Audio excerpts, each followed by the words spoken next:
Mott knew that Wake was smarter than him.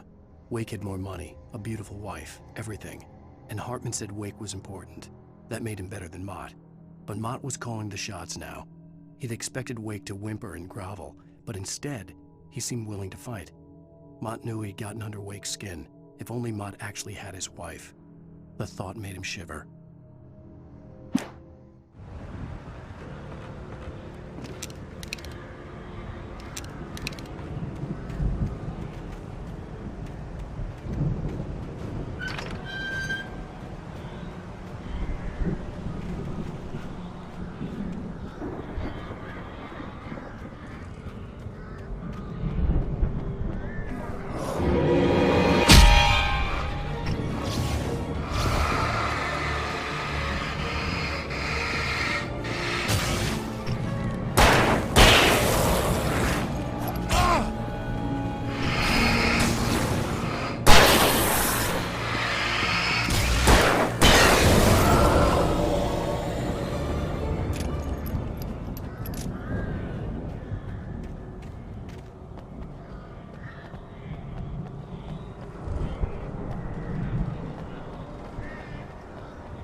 For the moment, Barry was just glad he had survived the fall.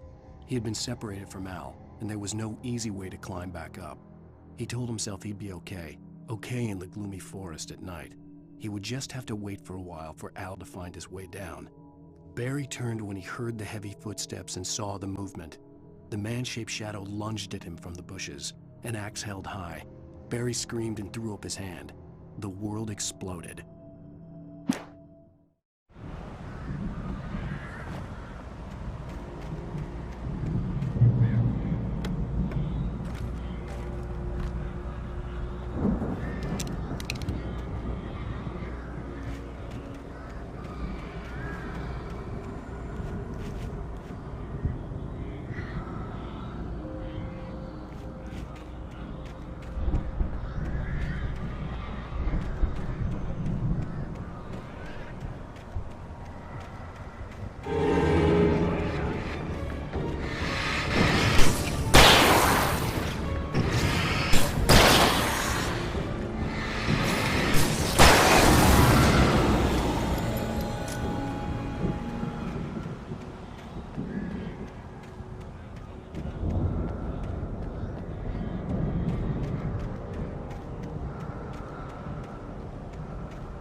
Hartman watched as Wake's features slackened. The man was bullheaded, no doubt. Even lying on the bed, he'd almost broken Hartman's nose the second time. But with a little time, he could break Wake down, give him proper direction. Wake was easily the most promising subject he had had. Well, since Tom, really. "Sleep well, Alan," Hartman whispered with a smile. "Let me take care of you." He sniffed hard to clear his throbbing nose, swallowed blood, and barely tasted it.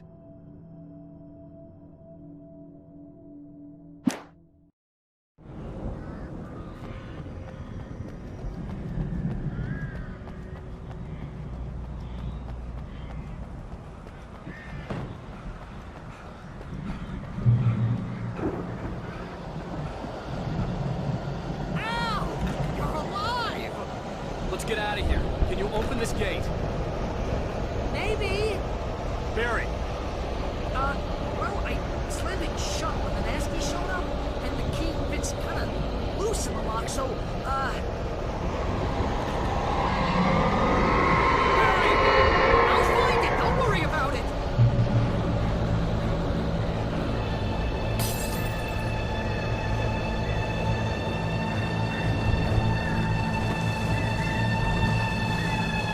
Hurry up, Barry!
Tell me we're headed for the nearest "You're now leaving Bright Falls. Come back soon" sign. We're going to the Anderson farm. I knew you were gonna say something like that. You know what? You owe me big time for this. When this is through, if we make it, I don't care what anybody says, I'm done with darkness. You're gonna buy me a tanning bed as a gift, and I'm gonna live in it.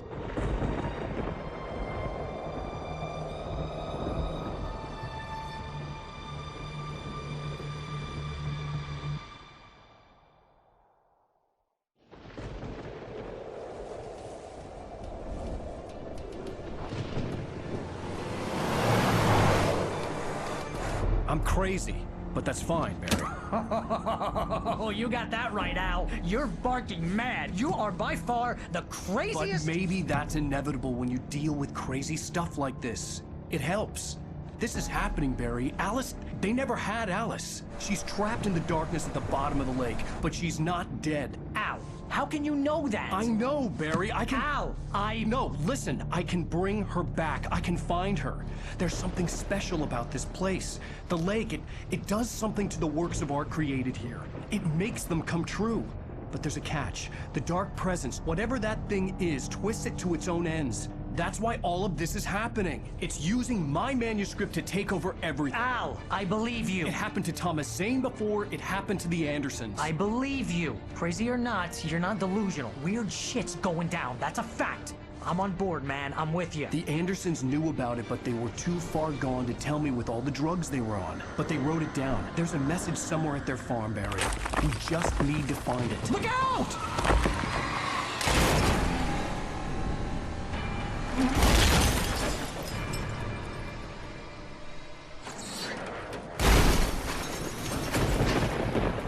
Al!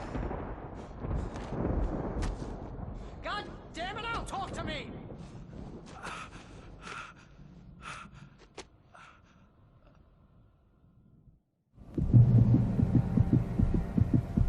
I had lost my gun in the crash. Barry was nowhere to be seen. Barry! Barry! Oh, man, you're okay! Jeez, it's good to hear your voice! I was trying to get out of the car, but the ground gave way. Man, what a drop! Don't worry, your cutout is fine. Forget that! Are you okay? I hit some bushes, didn't get a scratch. There's no way you can climb down, though. It's like a sheer wall.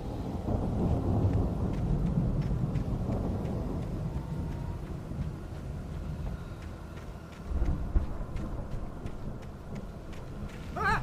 Al! There's something moving down here! Barry, it's a taken! Use a flare, Barry! Woo! Yeah! Barry, are you all right? I'm good, Al! I'm great! Guess you never messed with anyone from New York City before, huh?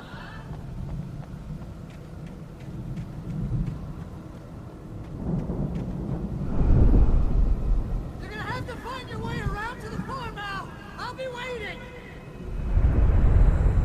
Barry, just wait for me, okay?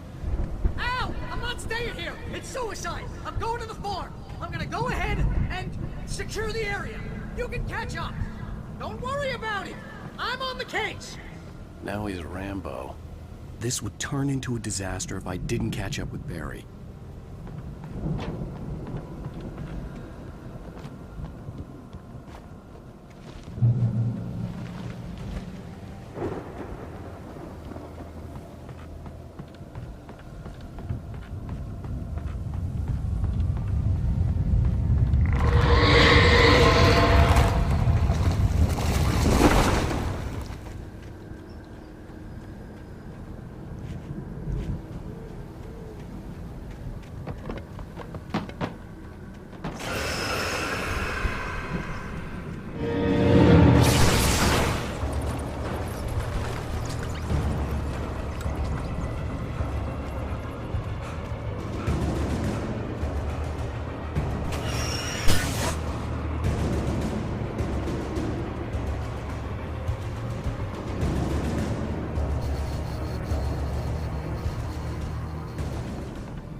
When he stopped the car at the Anderson farm, Walter felt relieved. Oblivion was close at hand. The brothers wouldn't miss a jar of moonshine or two in the booby hatch. But then he saw the man on the porch, and he knew who it was. Driving for his life and knowing it was useless, he didn't realize he was crying until he couldn't see the road for the tears.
Crawled over the gate. I needed a light to destroy them to get through.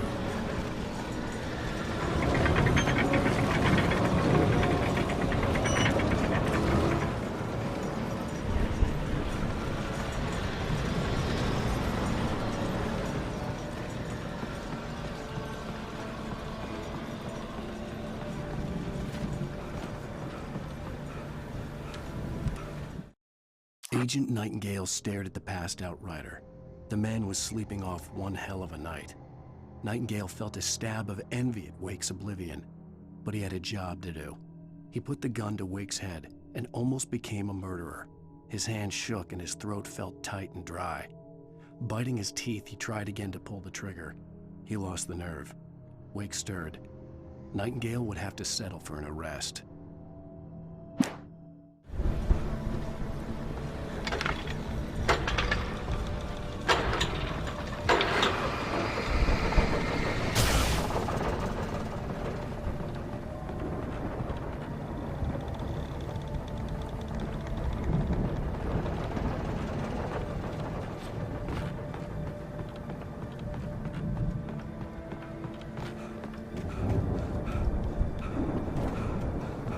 I could sense the movement in the woods ahead. Facing the enemy without a weapon was dangerous, but I had no choice.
Was driving away from the farm, headed in the same general direction as I was.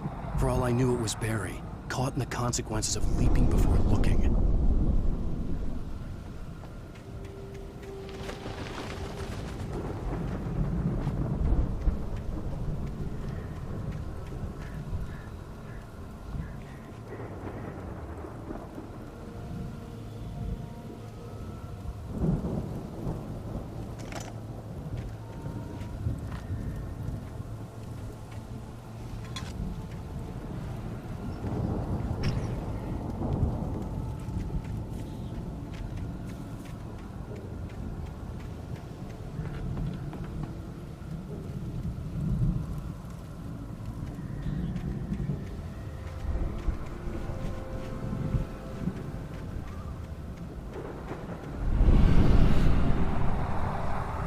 The car was heading for the cabin up ahead.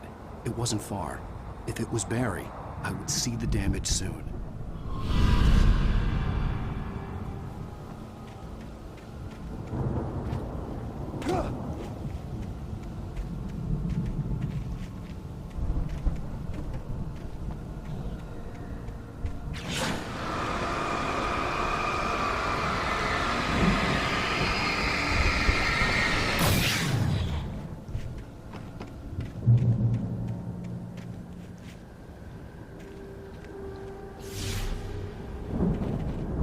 Trying to deliver each page to the right time and place.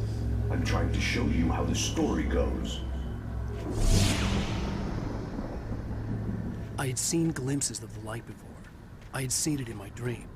It was a strange spaceman or a diver in a bulky suit. He was the one who'd been placing the pages on my path.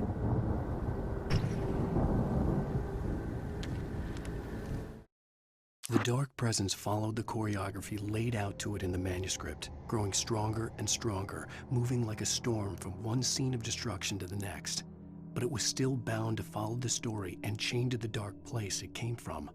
When the story reached the end it longed for, it would finally be free.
The storm raged on as the Anderson brothers walked unsteadily away from the clinic with the other patients in tow, knowing that this time they wouldn't return. The darkness around them seethed with horrors, but Tor and Odin were unafraid.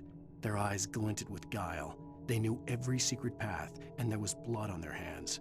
They had fought these shades before.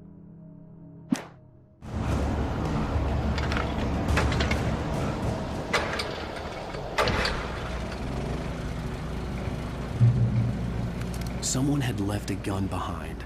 Now I had a fighting chance of reaching the farm.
See the car, but there was no sight of the driver.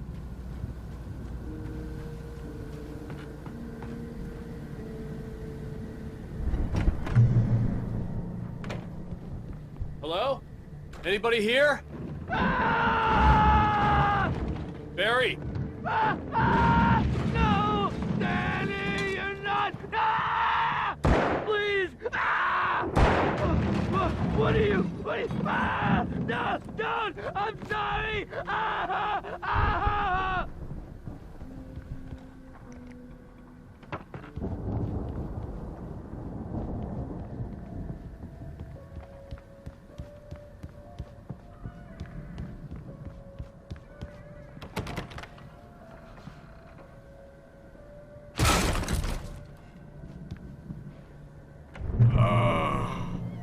I know you. You were in jail the other day. I went to the farm again for the moonshine, you know? It makes you see. They're not gonna miss it. They're in the loony bin. My buddy, Danny, I lost him. Something's gone wrong with him. It's not him. Like a real bad follow-up to a real good movie. The best friend's suddenly the bad guy who wrote this crap anyway.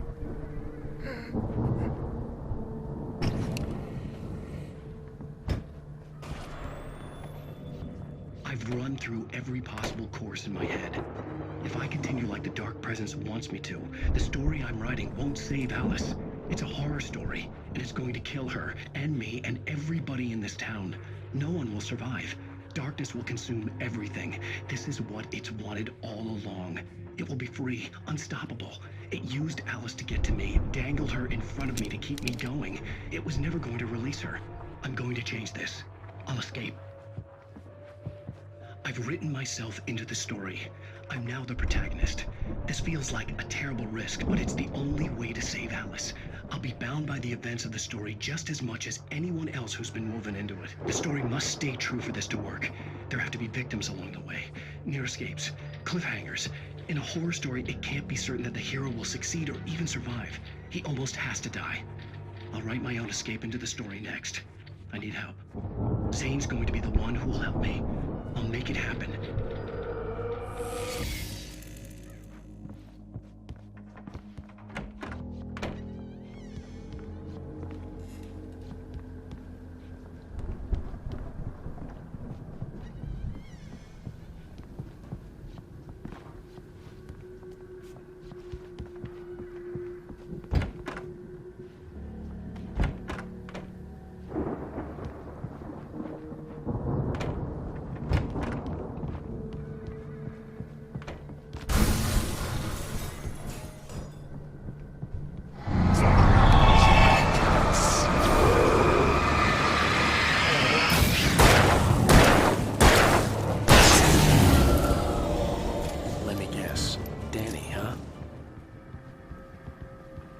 The front door was locked.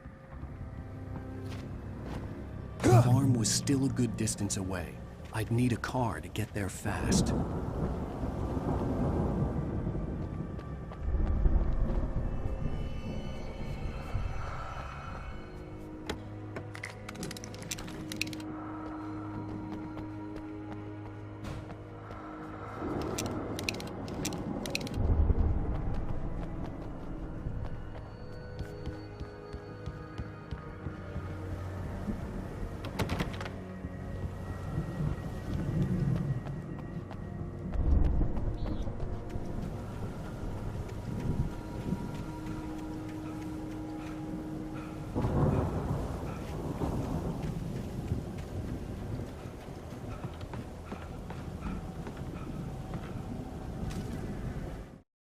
For a moment, Hartman considered strangling the idiot.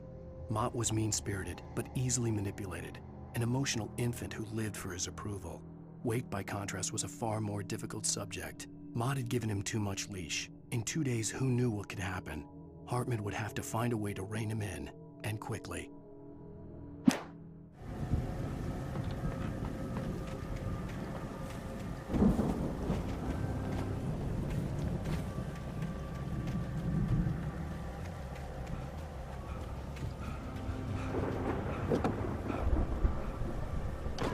Barry wasn't up here, he was probably in trouble down at the farm.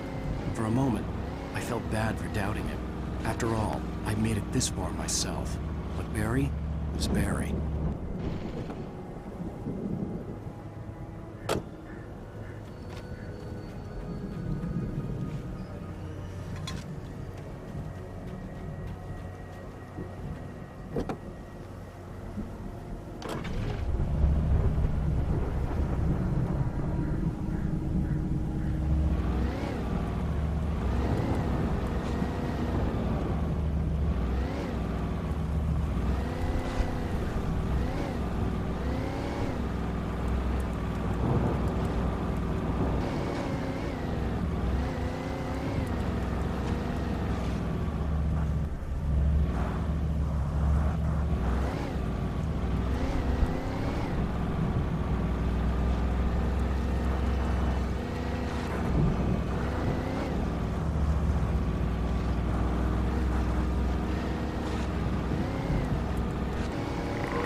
I'd known the brothers used to be some kind of rock stars, but it hadn't really sunk in until I saw the stage.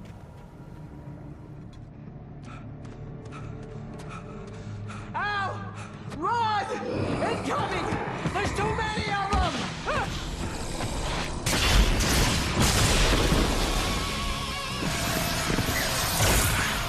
God damn!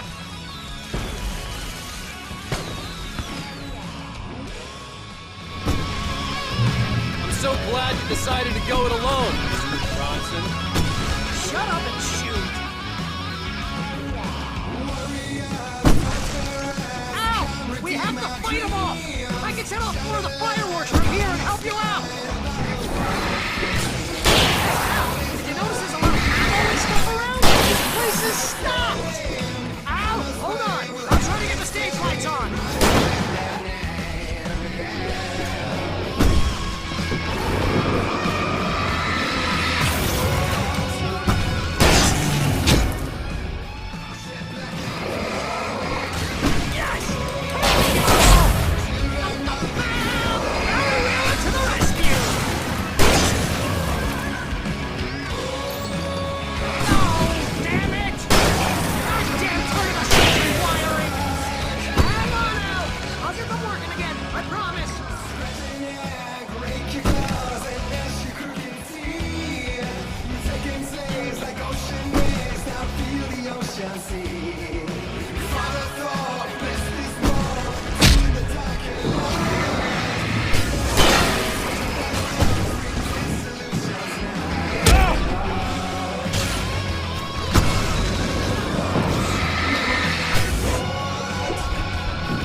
Bright Falls, rock and roll capital of America. Hey, Al! This way to the farm!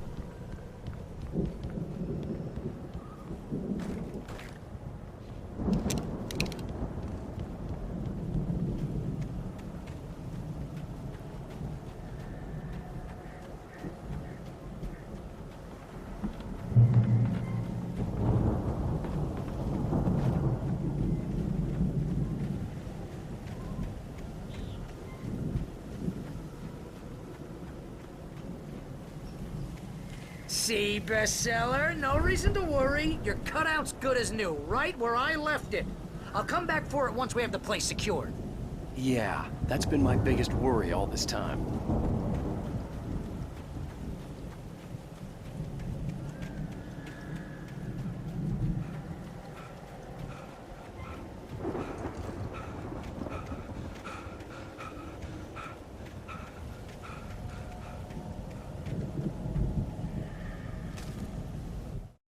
Deputy Mulligan tuned Thornton's chatter out.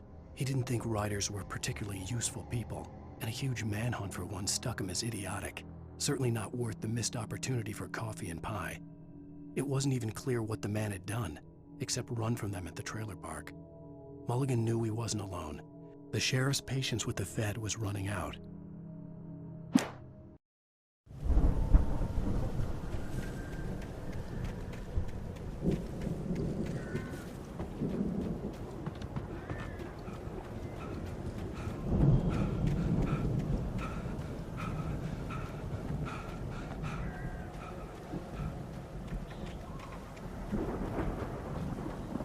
We need to get this thing moved out of the way.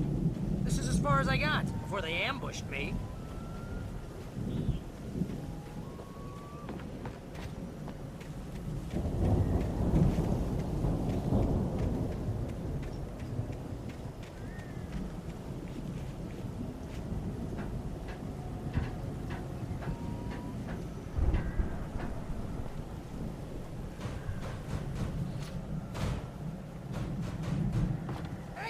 think Alan Wake here has something to say. What's that, Al?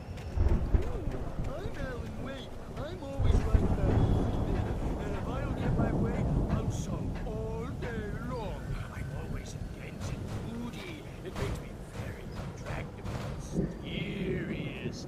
Right now, I'm just standing here because I need my best friend Barry to carry me. But that's okay. I can just take him for granted. I think I see what you did there. Yeah, it was pretty good.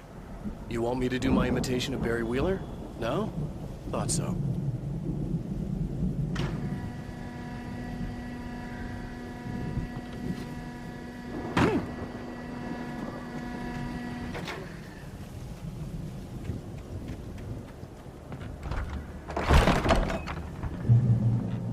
Wow! You look at that thing, Al! They really went all out with this Viking crap, didn't they? Look at all this stuff. They must have done okay. Sleep. We all spend a third of our night dreams in its springs. soft embrace. Man, Somewhere it's between got memories. fantasy and Hey, oblivion. remember when I got you that gig? But Your dreams first have a real way of writing forcing job. What got themselves you into started? life, Was this one of your or vice episodes? versa. In Night Springs. Tonight's episode. The Dream of Dreams. That's by someone else. We join Mr. Jones. A decidedly mundane situation. A long line of people. Hey, Jones, right? Listen, we're gonna have to wait until his highness over there is good and ready. Wow, who's that? What are you, new? He's the guy dreaming us. Well, not just us. He dreams everything. All of this. But wait, no. I'm the one who's dreaming. I'm asleep. Isn't this my dream? Oh, yeah. Sure. It's 1976. Madness reigns at the Anderson farm. Contrary to all logic, the headiest ingredient of their moonshine is unfiltered water from Cauldron Lake. The Andersons feel like gods. Odin can't stop laughing. He contemplates cutting his eye out. Tor runs across the field, naked, shrieking, hammer in his hand, trying to catch lightning. Their songs have power. Something ancient is stirring in the depths, coming back.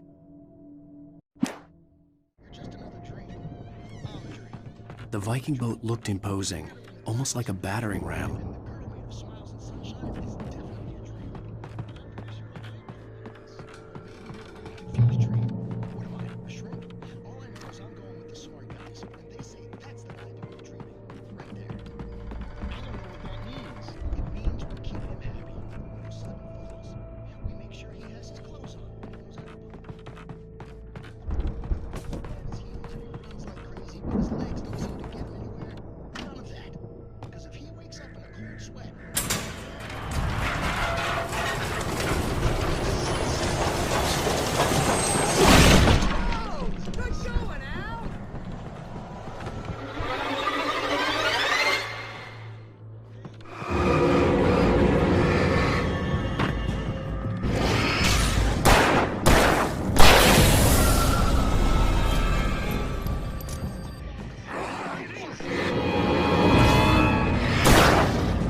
I think we can make it through here, Al!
Wow!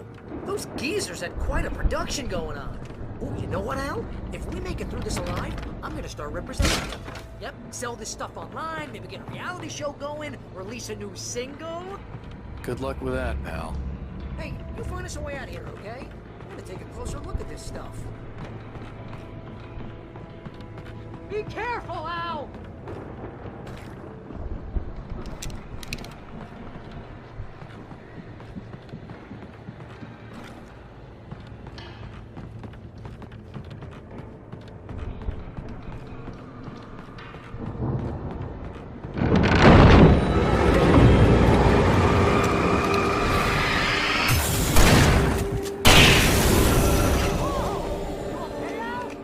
I'm good. Keep your eyes open, okay?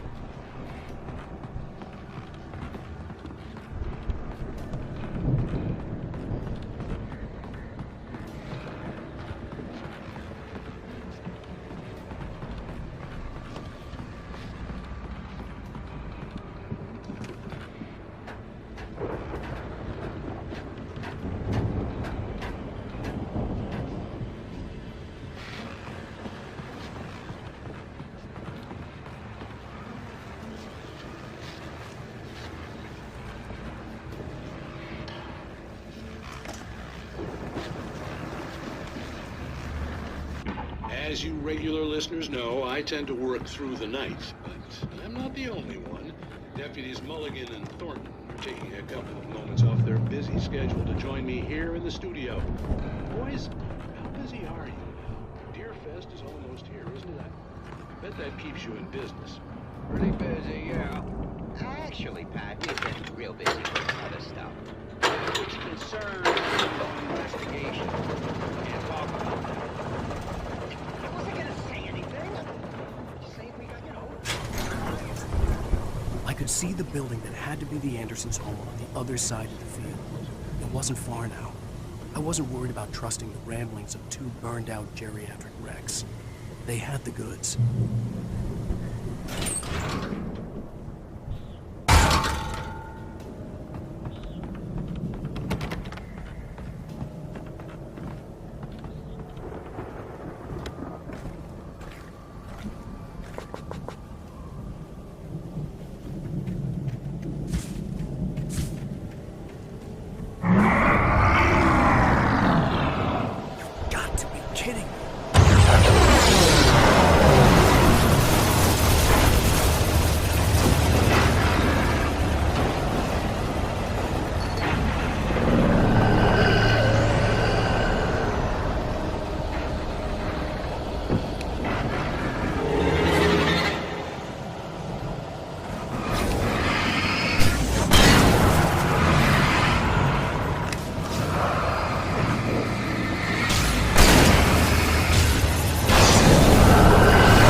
Is that you out there, buddy?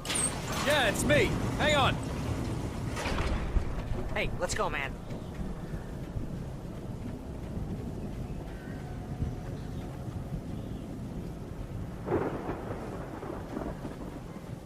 I think we're gonna have to work together to hold this down. It's pretty heavy. Hey, I think that's the farm on the other side of the field. We're almost there. This farm is a crazy place for crazy people. We should feel right at home then.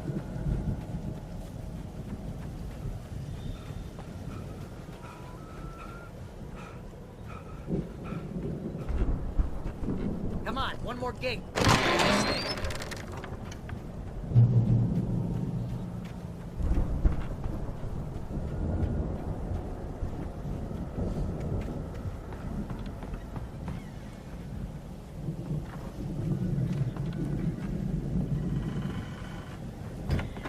The lights are out. I guess we better check the fuse box. The power downstairs was out, but I was sure I could fix that at the fuse box.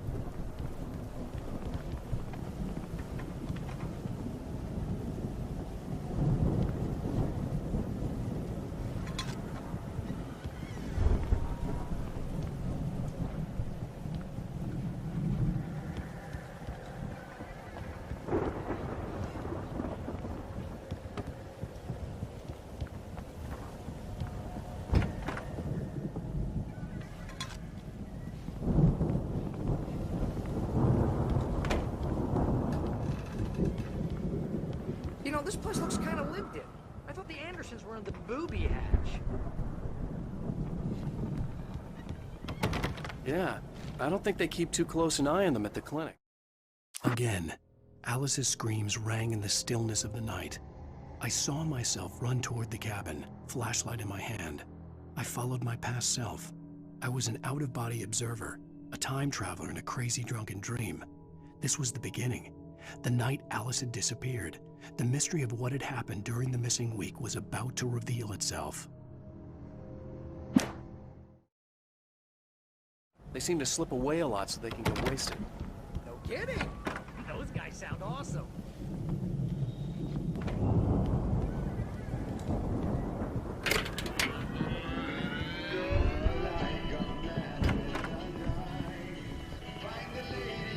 You hear that, Al? Music? Of course. We need to find where it's coming from. That's the message the Andersons talked about. That's the whole reason we're here. Lady of the Light? Oh, that's gotta be...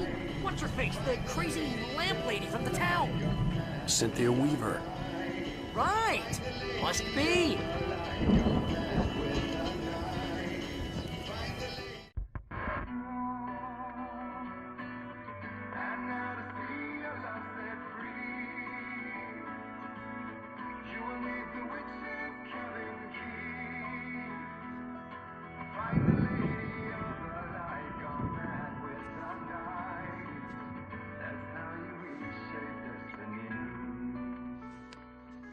Okay. We need to find Cynthia Weaver. We'll stay here for the night and head back to town as soon as it gets light.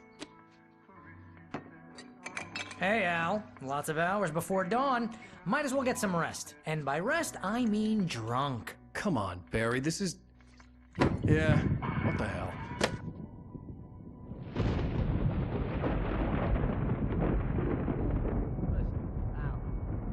I'm sorry about this. No, seriously, because I know we don't get along, but we're gonna find her, right? And even though you're a crazy bastard, I'm gonna stick by you, no matter what, ever, Al. Sure, like a brother. I'm a writer, goddammit. Correct. If I just wanted to, I could write 10 books a year. And they'd be the best books that year. No, you couldn't. That's right, I couldn't. But I could, because I'm a writer. What? What do they put in this stuff? I feel like my brain is coming out of my nose. I'm gonna get the recipe off those coots and be a booze millionaire. I just miss her, Barry. I just want her here with me. I know, Al. I know. It's gonna be okay. We're gonna make it okay.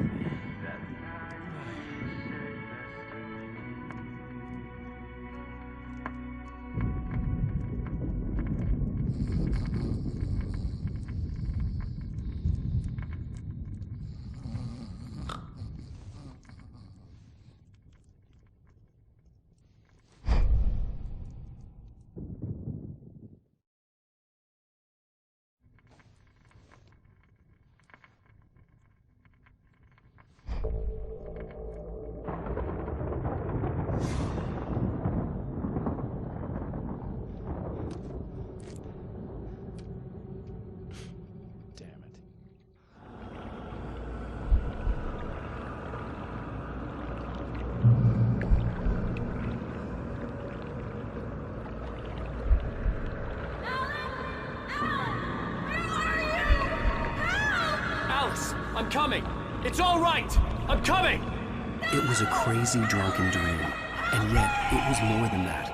It was the truth. A suppressed memory unearthed by the Andersons' moonshine. I was there, an out-of-body observer. This was the night Alice and I had arrived at Bright Falls, the night Alice had disappeared. I had a chance to find out what had happened. I remembered being surprised to see the cabin dark. Alice would have never turned the lights off. Alice? Alice!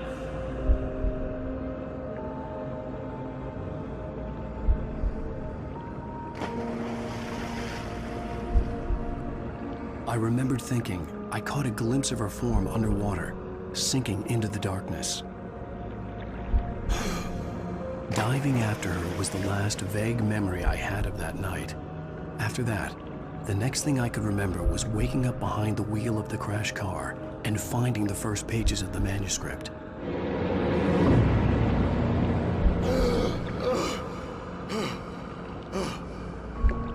I couldn't find her in all that blackness. I must have thought she drowned.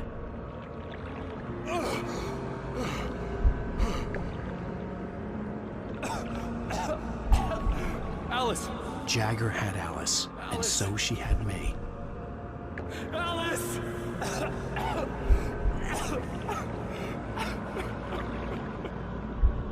I'd been easy prey. Look at the cabin. Is there someone in the window? Alice? Maybe she didn't drown after all. Maybe she's inside. Alice! Yes.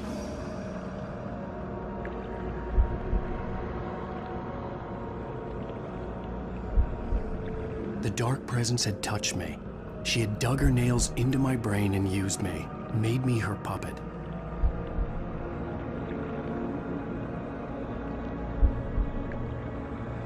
She must be here somewhere. Maybe upstairs in the study. Alice! Yes, that's where she is. You can apologize. Alice! You laugh at the whole thing together and put it behind you. Alice? She's not here. You were foolish to think so. No, she's dead. She drowned. No, no, no! It's your fault your wife is dead. You are guilty. All she wanted was to help you right. You killed her. Oh, hush. There's still hope. Cauldron Lake is a special place. Here, you have the power to change things. She wanted you to write. I will tell you what to do.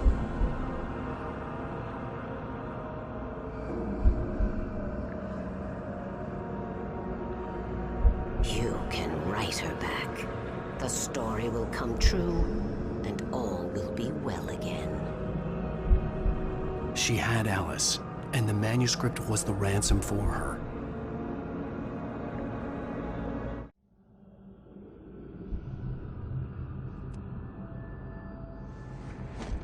Yes. I'll write.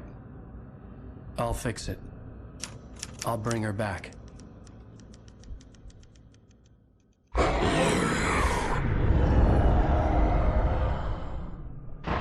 No. I wrote it. I remembered it all now.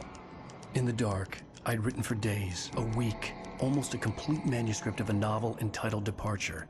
Jagger had been my editor, whispering in my ear, making sure that the unfolding story would make her more and more powerful. I thought I was saving Alice.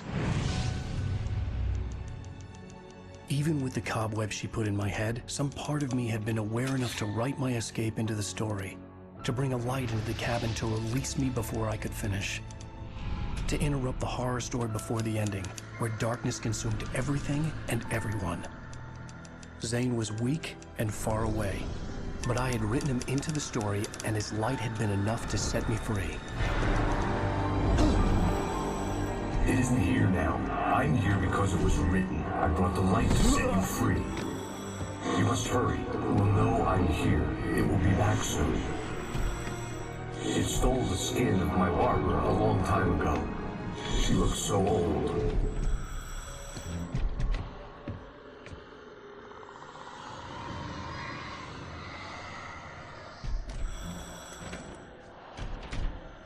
I had woken up, confused and groggy, my mind consumed by darkness and fear. All I could do was to escape.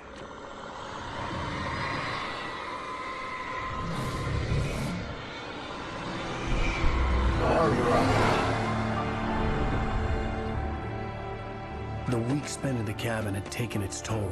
I was barely conscious, and fading fast. It had to have cost Zane terribly, thrown him even deeper into whatever dark place he now haunted. But he had managed to weaken the dark presence, kept me safe that night.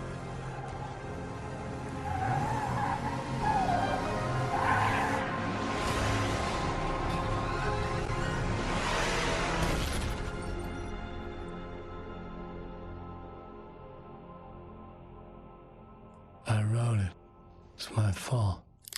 That's right, James Joyce. It's your fault, and you're gonna pay for it.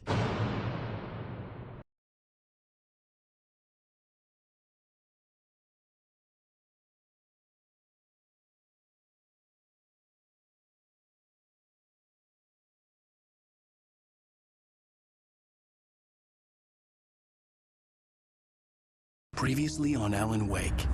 Under the influence of the dark presence, I wrote a horror story that is coming true. Jagger had been my editor, making sure that the unfolding story would make her more and more powerful. Some part of me had been aware enough to write my escape into the story. Together we can create something absolutely wonderful. The lake, it does something to the works of art created here. It makes them come true. My mom gave me this old light switch. The clicker. Alice is being kept in a dark prison. I need to find Cynthia Weaver to fix this. It's your fault, and you're gonna pay for it. Well, we're expecting a record crowd from the neighboring counties. Naturally, we hope to break the record set by last year's Moose Fest in our neighboring town, Watery. Ladies and gentlemen, some people have asked me, what's the big deal about Deer Fest? And I think that this sums it up. It's about friendship and community. We've got a great party coming up, but let's try to hold it in until tomorrow and get through the night in one piece, all right? I have it. Someone will come for it when the time is right. Thomas said so. He wrote it. The key is insurance. It's my job to keep it safe. Safe in the light. Always in the light.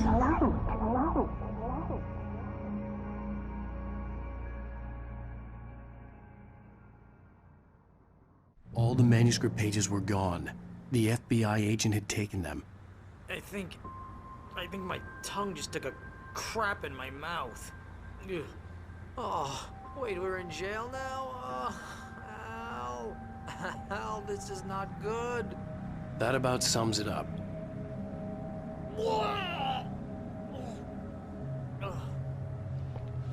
Oh, I am never drinking again. I need to talk to Weaver. She's the one in the song. The Lady of the Light. What, the crazy lady? Ugh, whatever you say, Al, but we're stuck here. They're not gonna... interviewed Wake. I had some reading to do first, Sheriff, and let me tell you, it was an interesting read. Well, I've got you now, Raymond Chandler. It's all here. All the evidence, including conspiracy to murder a federal agent. There's no way you're walking out of here. You hear me in there, Bret Easton Ellis? Huh? Agent Nightingale, I want to talk to your superior. Well, we all want things, Sheriff. I wanted my... Look, that's not possible right now. Agent Nightingale, I insist.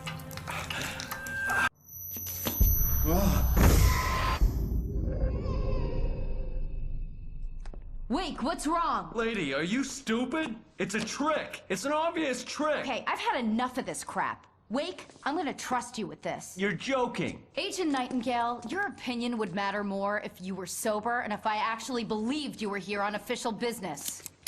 Whoa! Get back in the cell, Stephen King. The only way you're leaving this place is over my dead... Wait a minute. I know this...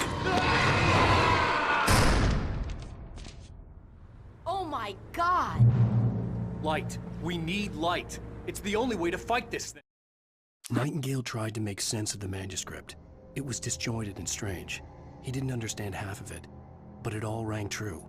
Impossibly true.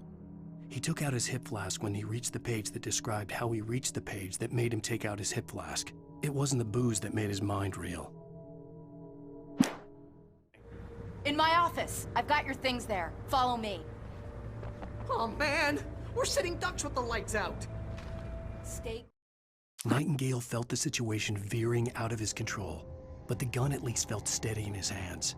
He was ready to fire, resolved that he would let this happen over his dead body. And yet he hesitated. He had seen this moment before, read it in the page.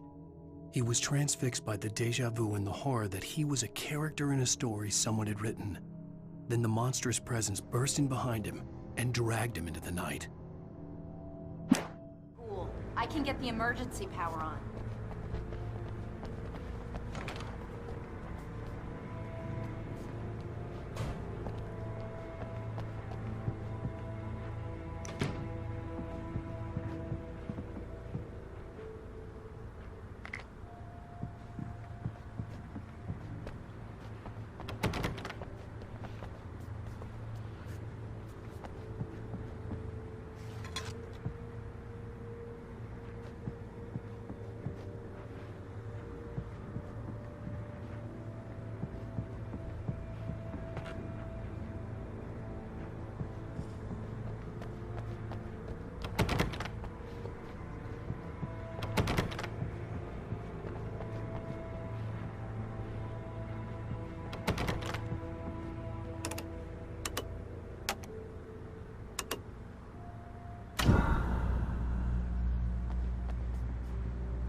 Here are your things. Wait, what do I need to know? What do you need from me? They can be hurt in the light, only in the light. And I need to find Cynthia Weaver. She can help me stop this. Light. Check. Cynthia. She lives in the old decommissioned power plant. I can get you there pretty quickly in the rescue chopper. Come on, let's get back to your friend. Wheeler, I need you to stay here. What? No! We're going to fetch our ride, but I have friends who need to be warned about this, and I can't be in two places at once. I need your help. Well, okay. Here's a list of people and phone numbers. I need you to call them and tell them you have a message from me. Night Springs, okay? They'll know what to do. Night Springs? Like the TV show? Gotcha. Oh, hey, that radio guy is on the list. Maine. Who's Frank Breaker? He related to you? My dad. Hey, is this like a secret society? Can you do this? You'll be safe here. The backup power's on. These guys need to be alerted, just in case we don't come back. You'll come back for me though, right? As soon as we get the chopper ready. Thanks, Wheeler. I owe you one. Okay, let's go, Wake. Through the back. My hangover wants a pizza. You think there's any way I could order one out?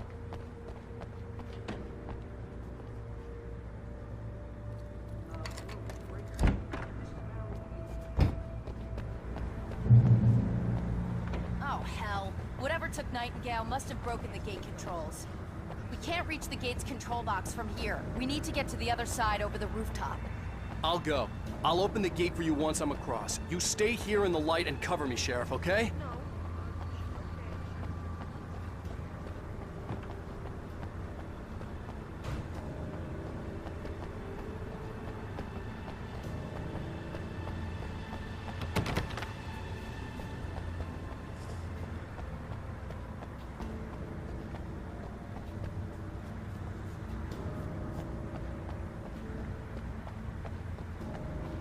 I needed to reach the rooftop to get to the other side of the broken gate.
Hey, Sheriff!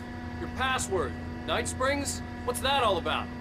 It's a stupid joke we have. That Bright Falls is the original inspiration for the TV show. This town can get weird at times. Never this weird, though. You need to bypass the damaged control box. What am I, an electrician? Hold on!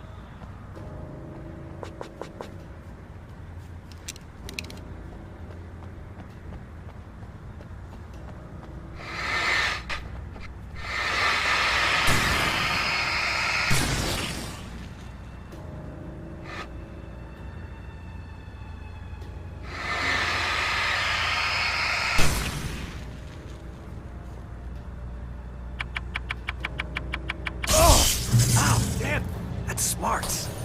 Good job, Wade. Okay, stick close. Our first stop is the town hall. The keys to the chopper are there.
I'm gonna want explanations, you know. For example, what the hell happened to Rose? She's seriously messed up now.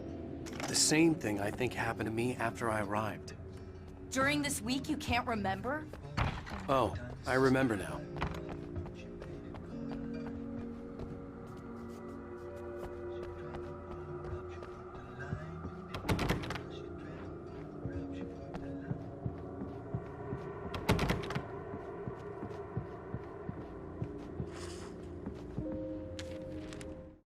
Barry was in his element, making calls, making things happen, even if he didn't entirely know what those things were. He wouldn't let the hot sheriff chick down. Even if every noise he heard from outside, and he heard plenty, made him jump. He had only paused to text Al a message, told him to hurry up. Suddenly, Barry froze in mid-dial. A window broke somewhere in the building, and then the lights went out.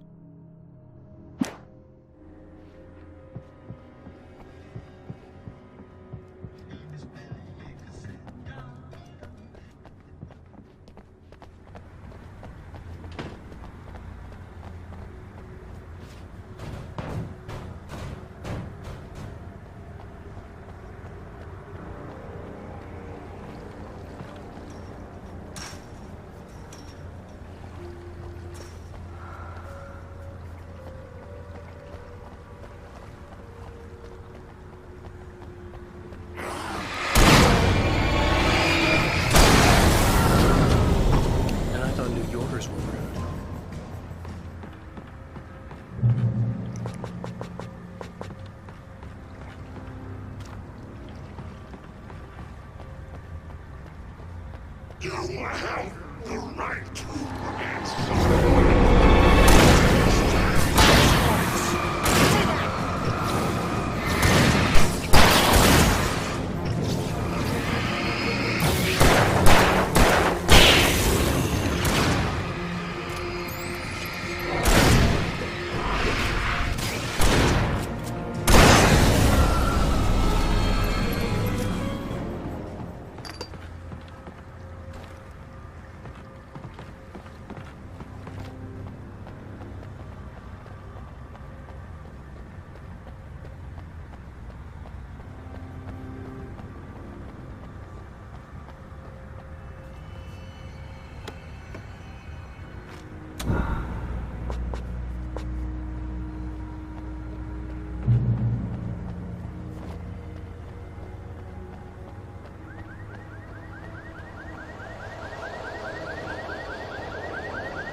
There's light!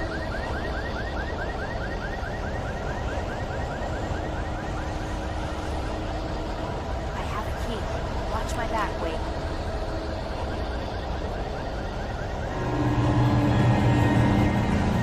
It's an ambush.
Let's go, Wake.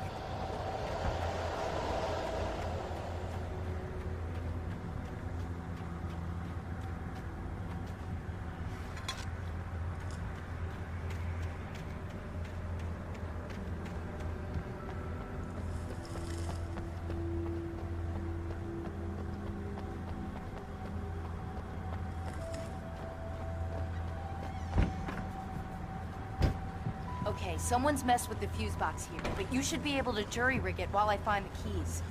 I already got electrocuted once today. How about I look for the keys and you get burned for a change? Fine. They should be in the clerk's office on the other side of the building, near the main entrance.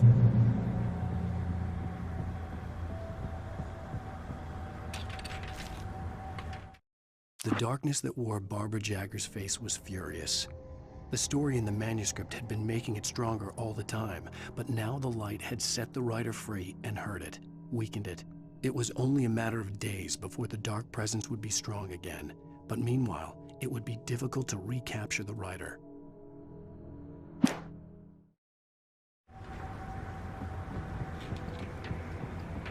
The keys aren't upstairs, Wake. I'm just gonna take a quick look.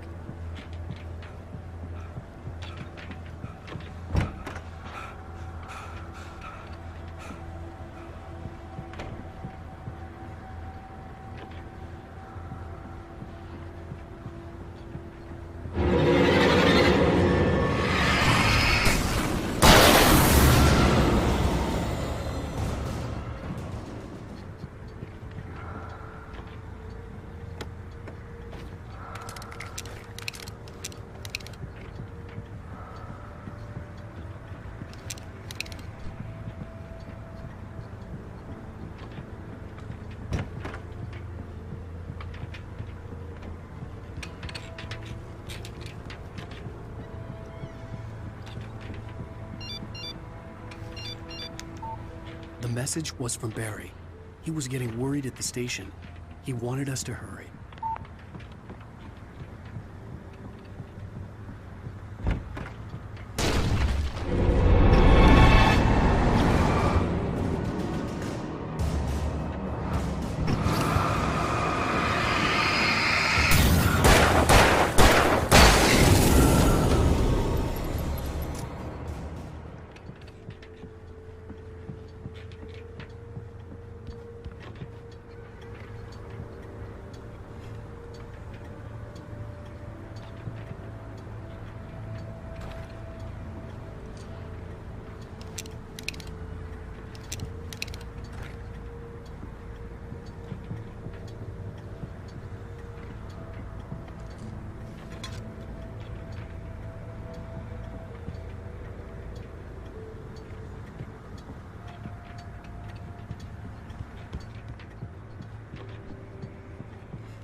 Okay, Sheriff, I got the keys.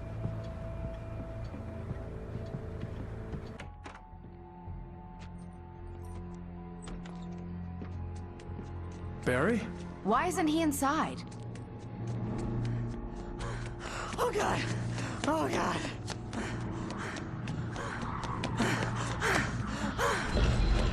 Barry! Look out! Barry, move!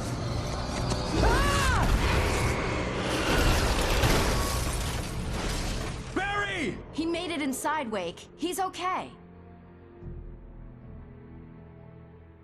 The storefront's blocked. Come on, Wake. Let's go around. We can meet him in the back.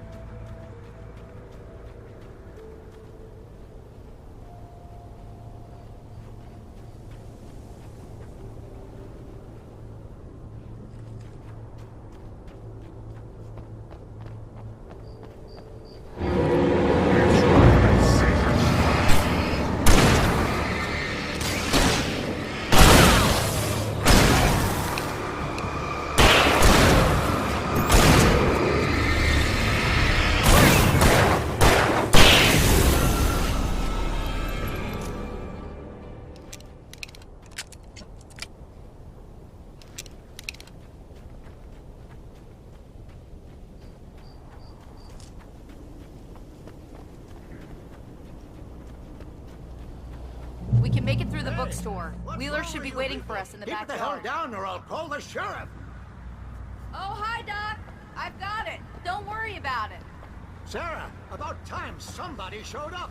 All this shooting in the air is idiotic. One of these days they'll kill somebody. And over Deerfest. I know.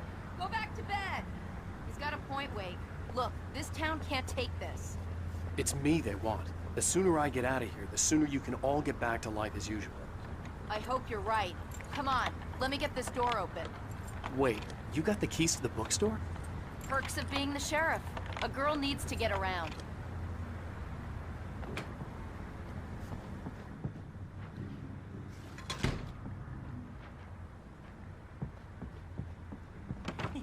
They're really taking advantage of your presence here, Wake. I heard they're selling a lot of your Alex Casey books. Right now, I'm not a big fan of my own writing.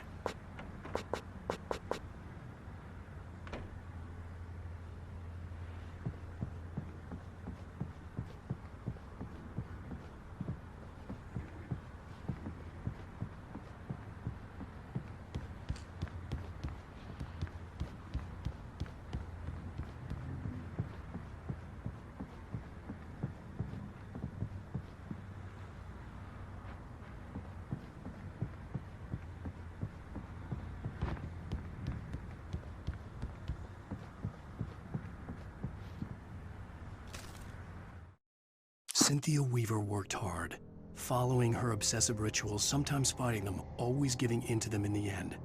She haunted the halls of Bright Falls' abandoned power plant.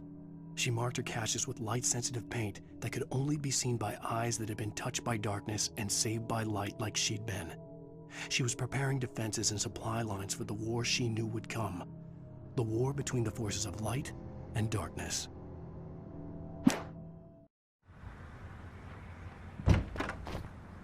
I don't see Barry. Look! Wait! Maybe that's him. That's the way to the chopper.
Barry got back to his feet inside the Bright Falls General Store and dusted himself off. Right next to the cans of baked beans was a locked case filled with flare guns, and yet here was a conveniently placed barrel of crowbars. Barry's smile widened as he realized that this was the classic movie scene where the hero had to gear up and arm himself to the teeth. Barry threw himself into the role.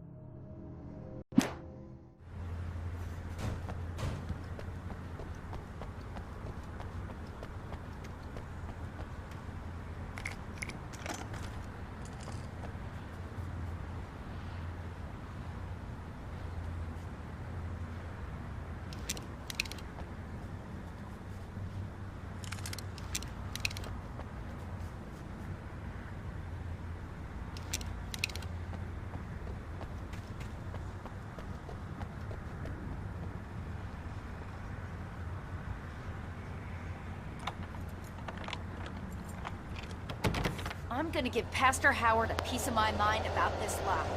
I told him to get it fixed. Here they come! Labor. Let's take a break.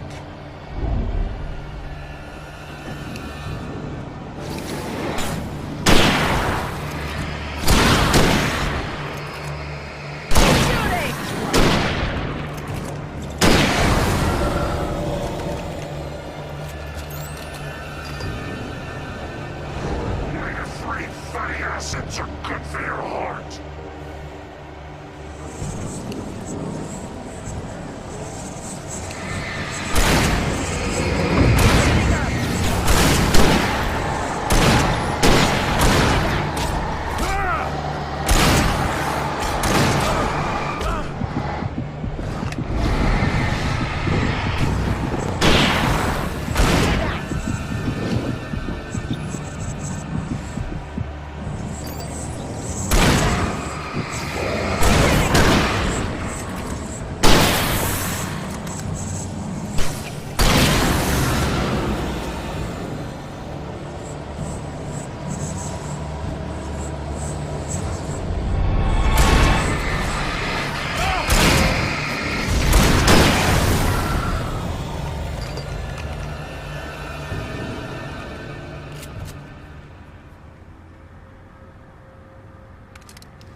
Okay, it's open. Let's go, Wake.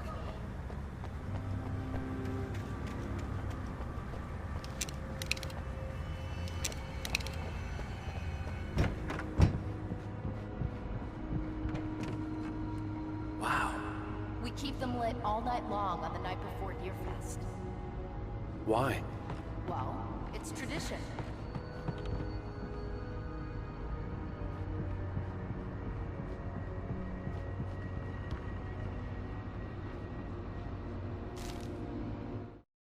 For it to be free, the Dark Presence needed the writer to finish the story.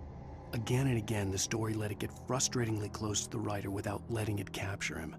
It was bound by the events depicted in the manuscript, but it could pursue the writer indirectly, put others on the task, and stop those who would help him. It took over everything in its path, made them its puppets, and sent them after Alan Wake.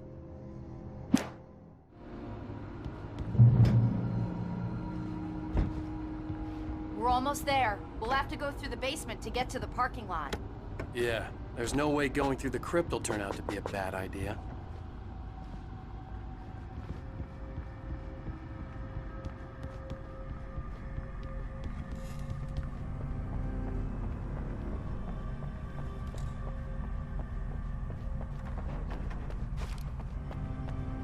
You have the right to remain silent.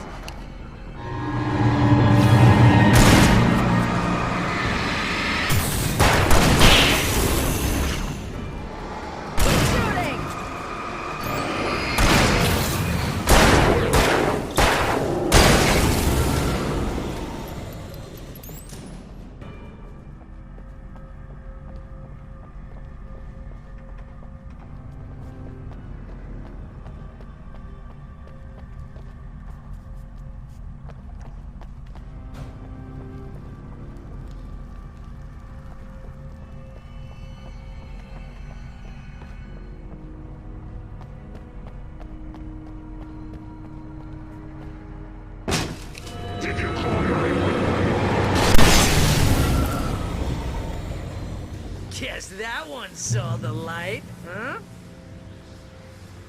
You didn't like that one? A tough audience. Well, I got plenty more. What are the Christmas lights for? Protection, man. Like garlic against vampires. Vampires. The helicopter's just across the parking lot and up the hill. Come on!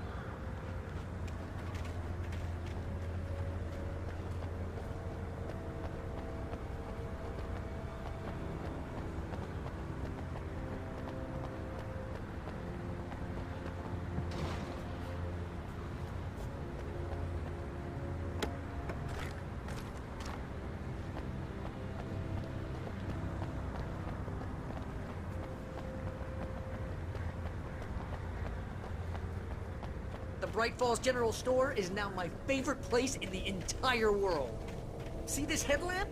It's like a superpower. I can just look at one of those things and they die. It's my flaming eye of Mordor. I wish I didn't say that. Yeah. Hey, I want a headlamp. Last one. Bastard. Alice had screamed until she had no voice left to scream. Around her, the darkness was alive. It was cold and wet and malevolent and without end. She was a prisoner, trapped in the dark place. The terror would have burned her mind out, but one thing made her hang on. She could sense Alan in the dark. She could hear him. She could see the words he was writing as flickering shadows. He sensed her too. He was trying to work his way to her.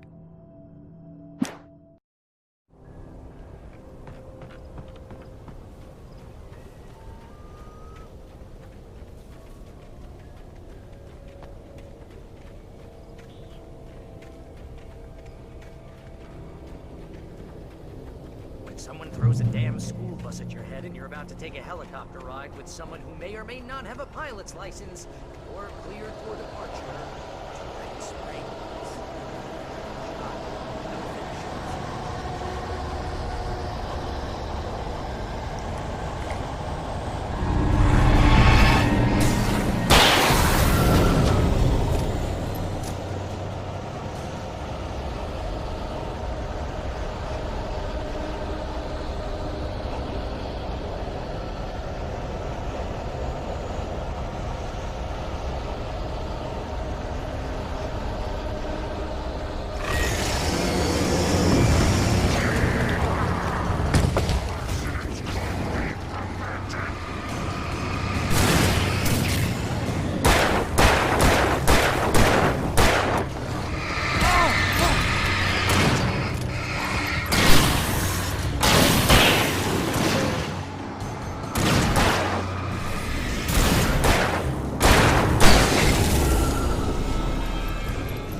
gonna get used to this.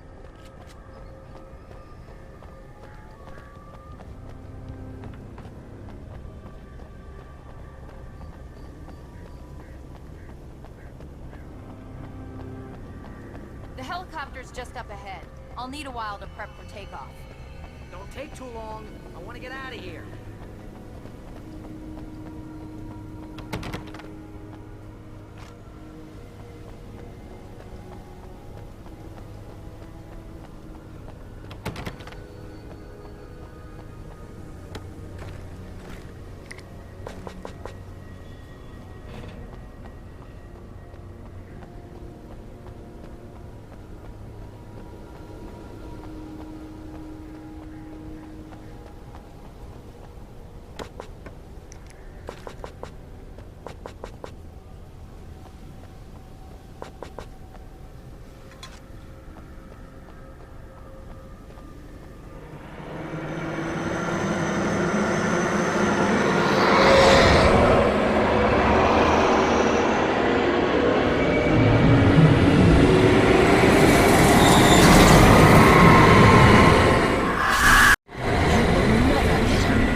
to this. Just get me to Weaver, Sheriff. You're taking a big chance on a local crazy lady, Al.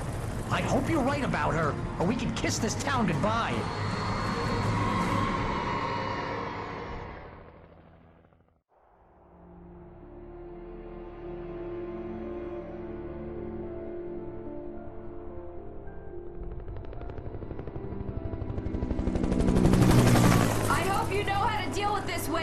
I guess you New Yorkers are used to rough situations like this. Right. The city's a war zone. King Kong, mutant alligators, and Alex Casey shoots the place up every weekend. Look, I never even carried a gun until a couple of days ago. Well, my dad used to be a cop there. Tells some pretty wild stories. Stuff like this? No, just normal bad stuff. Kinda like your books, Wake. I used to tease Dad that he was just like Alex Casey. You've read me. Oh, sure. You're a pretty good writer. A little heavy on the metaphors, maybe. Nobody's ever said that before. We're coming up on the power plant. See the lit building over there? And that's the dam further up the river. I can't land here. I'll take her down the road across the river. Just get me there, Sheriff.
I had to do something about the chain for the door to open.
And here's a new song from a band that They always remind me of our legend of the Earth gods.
The power plant glowed in the night. It was close, but I had to find a way across.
Making her way through the water pipe alone, Cynthia was angry at the writer. Foolish young man, taking unnecessary risks. And the way he broke the rules. Didn't he understand what was at stake? Since the terrible days in the 70s, she hadn't wavered once, as hard as it had been. She was tired of protecting the town all these long years, and now only wanted to rest.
The story I had written in the cabin had come true. Touched by the dark presence, I had written a horror story, but the end was still missing. The story was incomplete, and the last unfinished page of the manuscript still sat in the typewriter in the cabin study. If I could get back there, if I could read the page, then I could write my own ending to this story and save Alice.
recognized the logo on the power plant sign.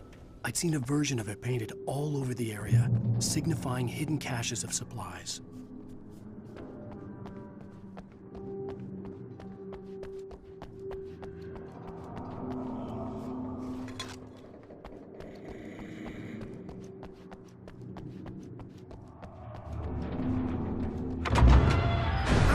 Hold it right there! Miss Weaver! Cynthia! I'm a friend! Prove it! You knew Zane! Thomas Zane! You're the Lady of the Light in the song! You can help me! About time! Young man, I've been waiting a very long time for you.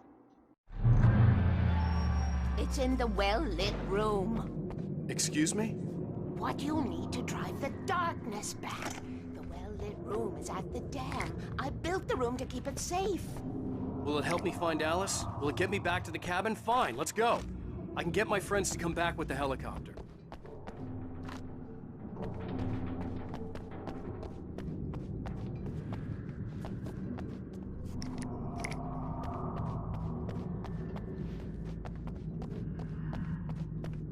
Oh, we won't go outside. Never at night. That's rule number 1. You've been breaking the rules, young man, and where has that gotten us, No, I have a secret route, a lit route, an old water pipe. Something was damaged at the transformer yard. It's draining all the reserve power. Without it, the pipe will go dark. The power to the yard must be cut. Let me guess. You want me to do it? Young man, you're the one who likes to break the rules. I can't be outside in the dark. The kill switch is outside.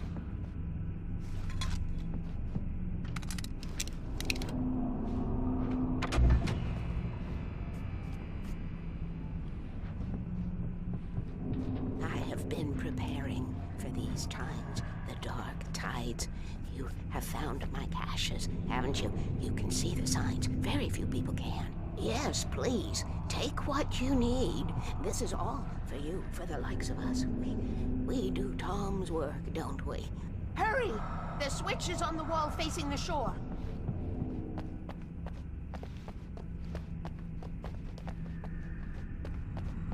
I cannot take you to the well-lit room if the lights in the pipe go out.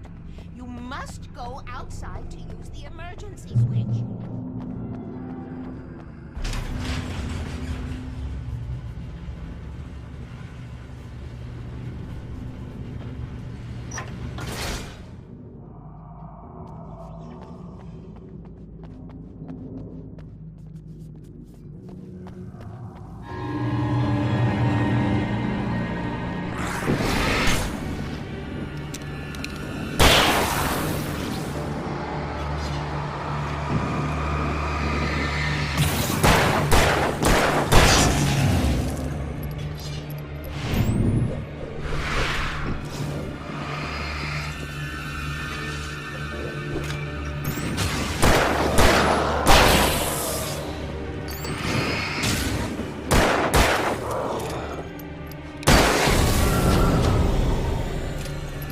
Had sent me to cut the power to the transformer yard.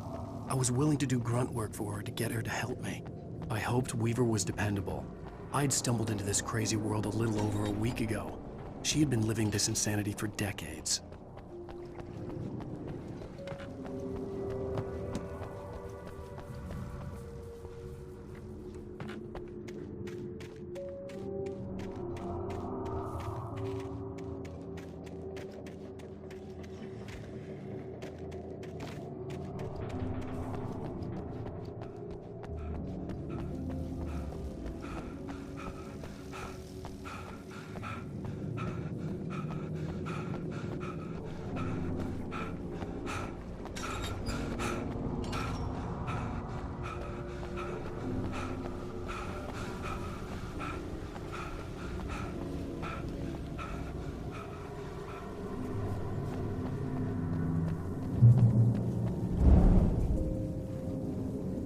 I could see the kill switch that would cut the power to the transformer yard. Now I had to find a way to reach it.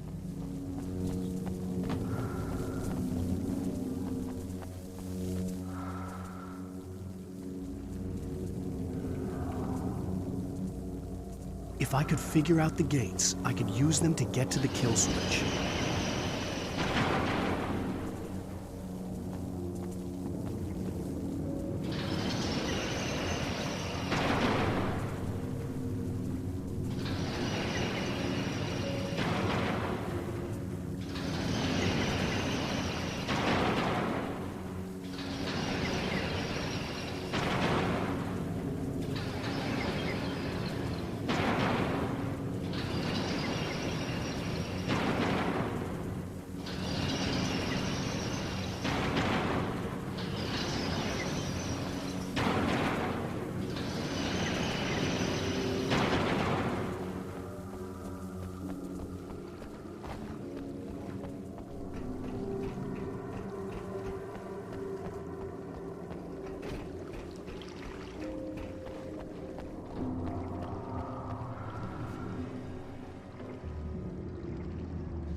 Designs these things.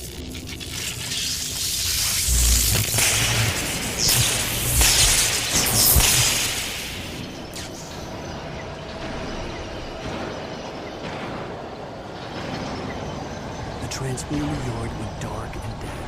Weaver's water pipe passage should now be good to go.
This way, young man. Follow me. Come, the pipe's empty now. We're ready to go. This way. We need to go. I knew them both, Tom and Barbara. I had such a crush on him. Such a beautiful man. I was jealous. There was a part of me that was maybe a little glad when she had the accident. And then Tom started writing and woke the darkness up. He tried to bring her back, but you can't do that. There are no free rides like that. I'm starting to realize that. In that case, young man, perhaps you're a smarter man than Tom was. The witch looked like her, but it wasn't. Barbara was sweet. He didn't understand until it was too late. He tried to undo it, wrote himself, her, everything he'd ever written out of the world. Oh, he was so famous. And afterward, no one knew. Oh, Tom. He left only one thing behind in case it happened again. Insurance. He trusted me. Or perhaps used me a little. Tom knew how I felt. Knew I wouldn't refuse him. I built the well-lit room and put it there. It's been waiting for you.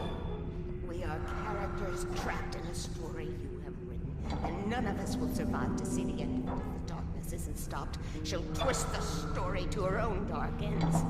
How do you know all this? Tom, that's the way he wrote it.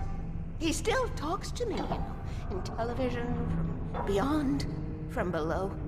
We have both been touched by the darkness, young man. He saved us both with light, but the darkness stays with you. Leaves a stain.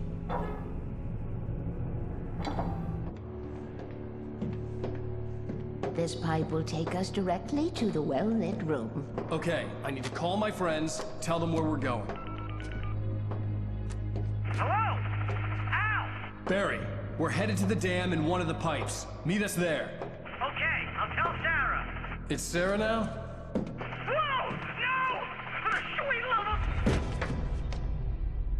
Barry! Barry! We gotta go see if they're okay. They're probably dead. You must reach the well-lit room. This is no time to be a selfish idiot. That's my best friend!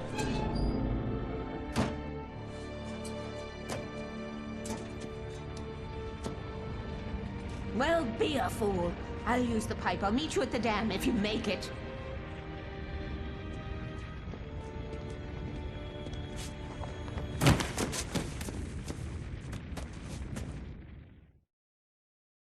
At least I didn't have to worry about her. She knew how to stay safe.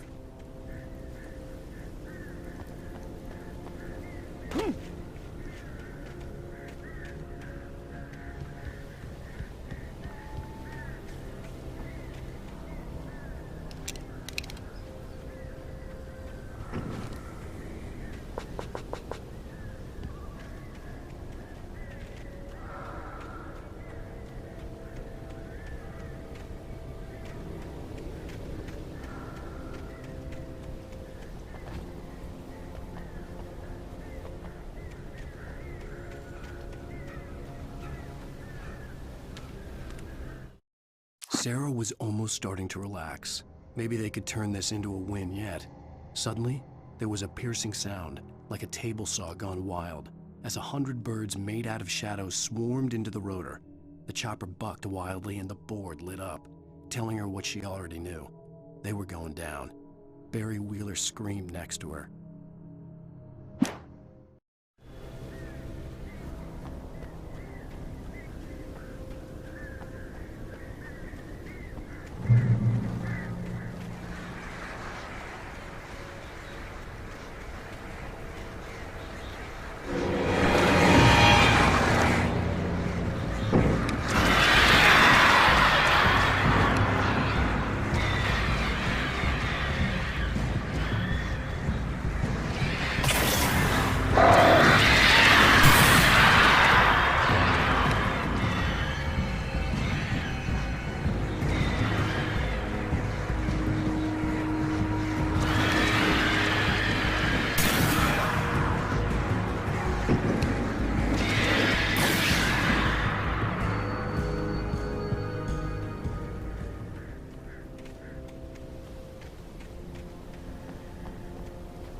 Sheriff Breaker! Sarah! The crash site looked bad, but as far as I could tell, the wreck was empty.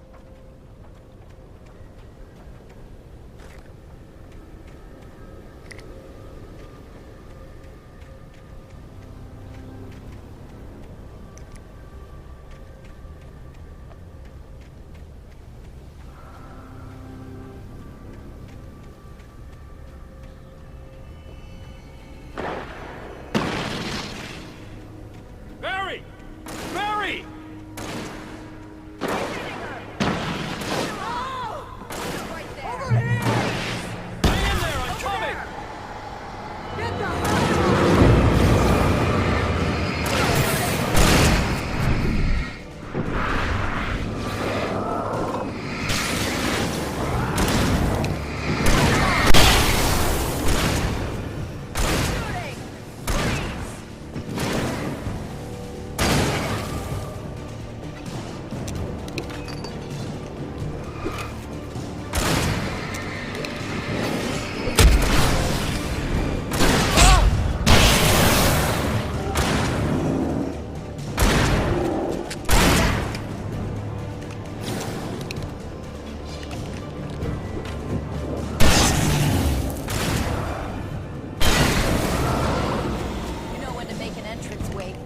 ready to make like Butch Cassidy and the Sundance Kid. I have a different ending in mind. Yeah, I'm fine. Thanks for asking. I knew you'd be all right. How's that? The flaming eye of Mordor? Ah, laugh it up, funny man. Didn't we have somewhere to go? Weaver will meet us at the dam.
While the crazy merchant demon Hicks try to take your head off with an axe. You know your helicopter crash landed in Night Springs.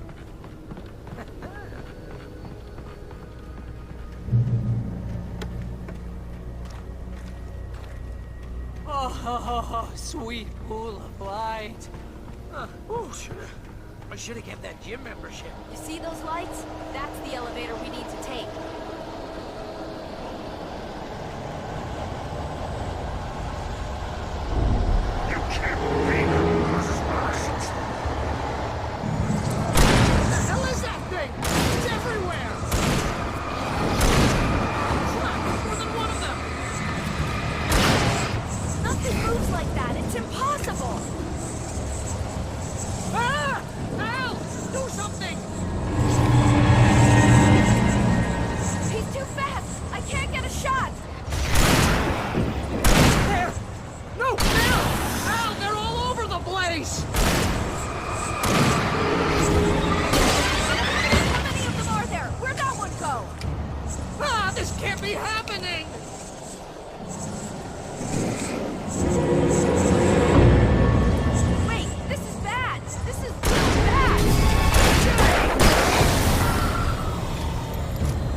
Was that it? Are we safe? That was... wow. I think we're okay. Hey, Al, I got a bad feeling. Let's keep our eyes open. Be careful, huh? Wait, call the elevator. I'm keeping watch. I think I hear something moving around.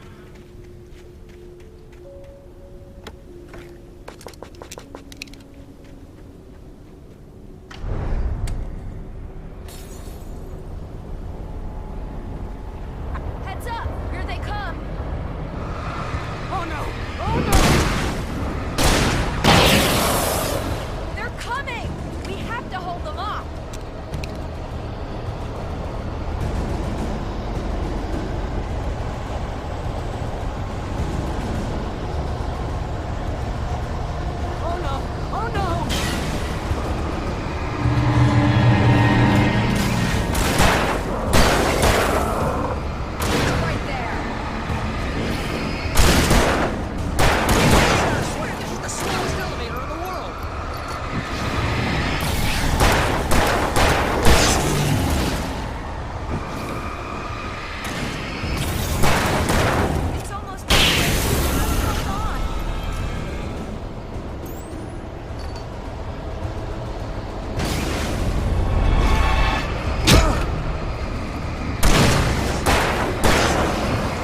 almost there.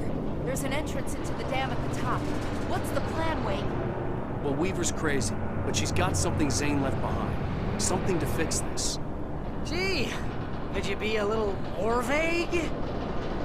Thomas Zane? Seriously? Might as well be Paul Bunyan or Bigfoot. Yeah, well, he was real.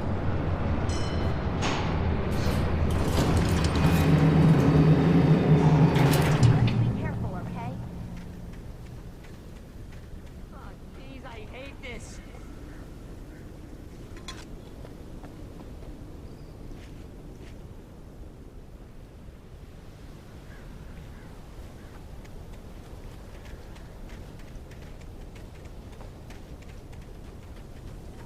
Okay, Wake. There's a button over there that opens the door. I think something's broken. Hold the button down so we can get in.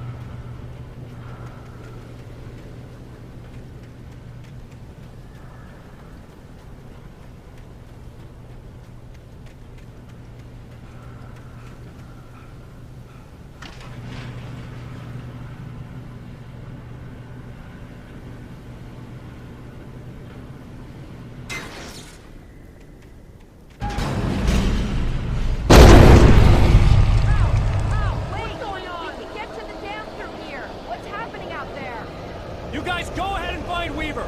She should be in the dam now. I'll have to make it a load through the top.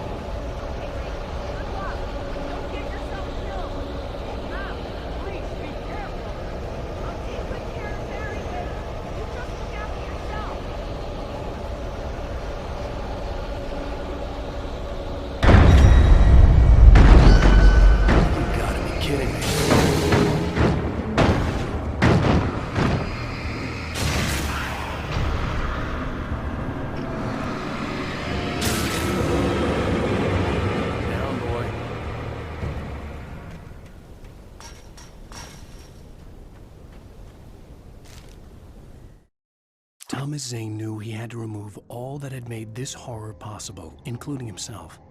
That was the only way to banish the dark presence he had unleashed and now looked at him through the eyes of his dead love. But he also knew that despite his best efforts, it might someday return.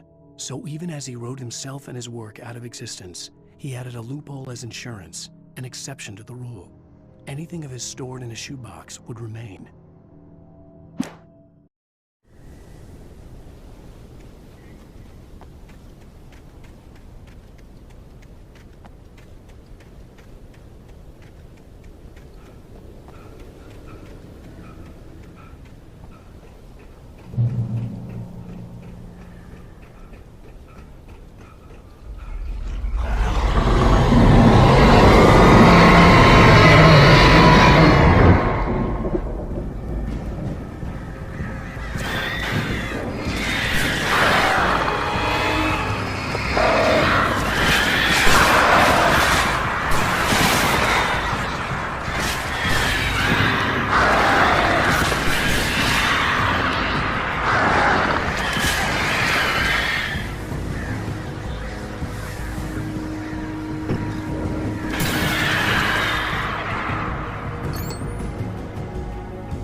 I was ridiculously outnumbered. The searchlight could even the odds.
glorious chance to take. Don't worry about the noise. We're safe here. I have looked after the well-lit room for many, many years now. There is no shadow in the well-lit room. The power is fail-safe, and all the bulbs are numbered and changed regularly based on their make and model. Right.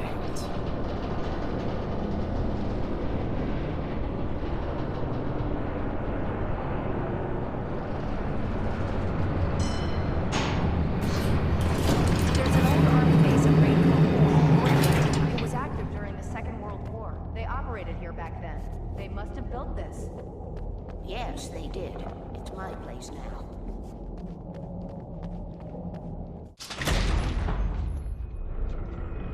Take it, and I won't need to worry about the room anymore, because 6 and 33 and 118 need changing soon, and I don't want to climb up the ladder to change them because it's very late, and I'm tired.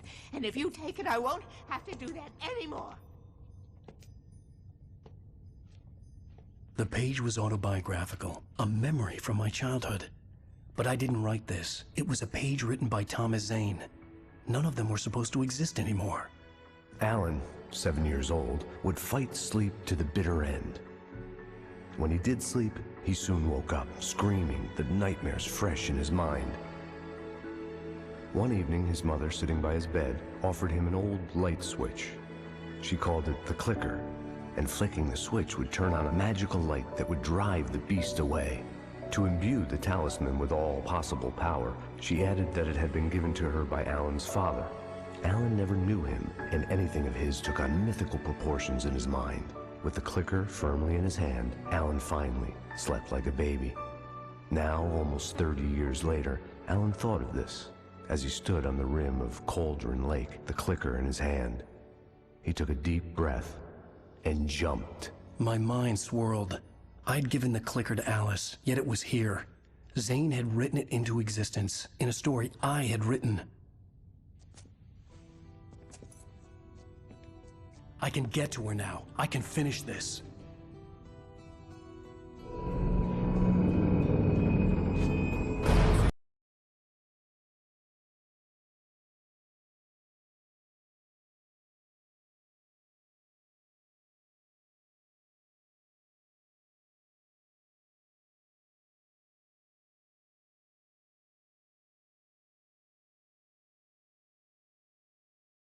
Previously on Alan Wake, I wrote a horror story that has come true. Thomas Zane did the same in the 70s. You will go no further. If I continue like the Dark Presence wants me to, the story I'm writing won't save Alice. It's a horror story. No one will survive. You knew Zane! Thomas Zane! You're the Lady of the Light in the song! He left something behind to help me. The clicker.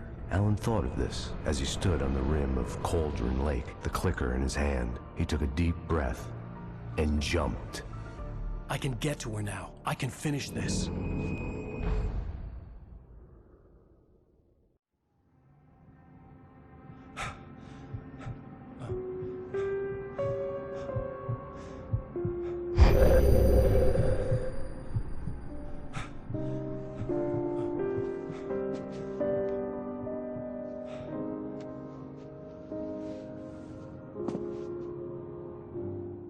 I had a hangover. My head was about to explode and the light hurt my eyes. I needed my sunglasses and painkillers to dull the pain. In one of my finer moments of self-deception, I swore to quit drinking.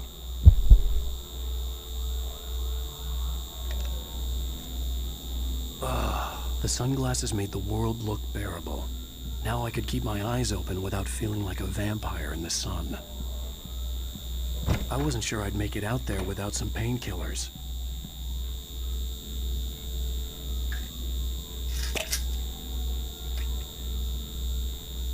The pills worked fast. The prospect of being awake started to seem bearable again.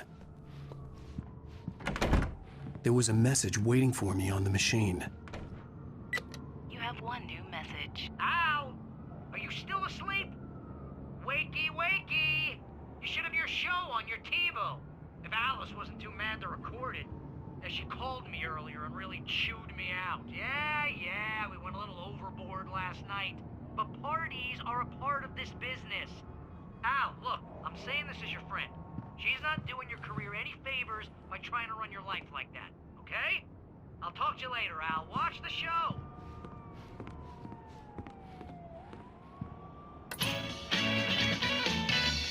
Ladies and gentlemen, welcome back to the Harry Gallic Show. Thank you. Thank you, everybody. We have a great show tonight. I've been talking with the best-selling author Alan Wake about his new book, The Sudden Stop.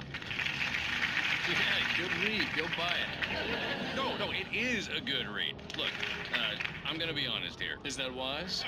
No, but I'm gonna do it anyway. I got people who give me the lowdown on books. I'm a busy guy. But this one, I actually read from cover to cover. I mean, I'm a big fan. Wow, thanks. Now, this might be a spoiler for those who haven't read the book yet. Based on the sales figures, the 2 people out there who haven't read the book yet. But this last book is all about the death of the main character, the hard-boiled New York detective, Alex Casey. Now, there's been a lot of outrage about this. Why the hell did you kill Casey? What the hell were you thinking, man? Good riddance. No, seriously though. 7 years and 6 books is a long time. He was a gloomy guy to spend all your working hours with, and it was a good run. But it's time to explore new things. My next book will be a departure from the old for me. You selfish bastard, always thinking of yourself. Well, you've certainly given us a lot of entertainment over the years. And now that you mention it, Casey was a gloomy guy. Never had much luck with his love life with the ladies. Was that autobiographical in any way?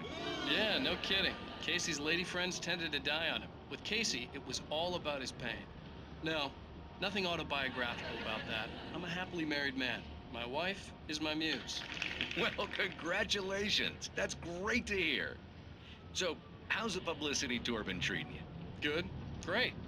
But I gotta say, I'm glad to be back home in New York. Well, you've certainly been on the news a lot lately. Lots of parties and, you got into a fight with some paparazzi. Oh, man. Well, that guy was really in my face. I lost my temper. I know that wasn't cool. You are famous for that temper. Well, I did also write several books. Well, your latest novel is called The Sudden Stop, and it's in bookstores now. Go get it. That means the 2 of you out there who haven't bought it yet. Ladies and gentlemen, that's all we have for you tonight. I want to thank all our guests for the evening. Alan Wake, Sam Lake. Once more, do the face for us, Sam. And our musical guests, Poets of the Fall. Thank you. At least I've been funny. I told myself I could live with that. Hey, honey. Did you watch the show? I didn't say anything stupid if that's what you want to know. Okay, Grumpy. You want an aspirin or something? Are you going to start with me about drinking now? You know what? Go back to sleep, Alan.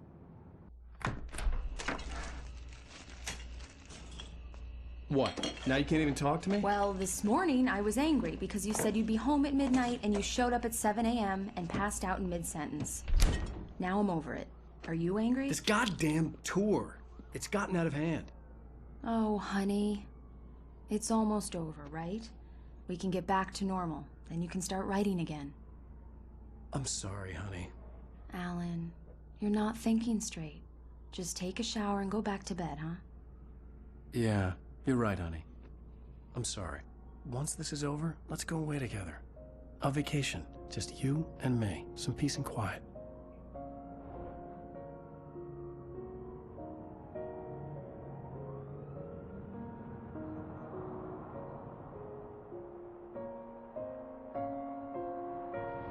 Somehow, the clicker was the key to the cabin. I had to return to Cauldron Lake to save Alice.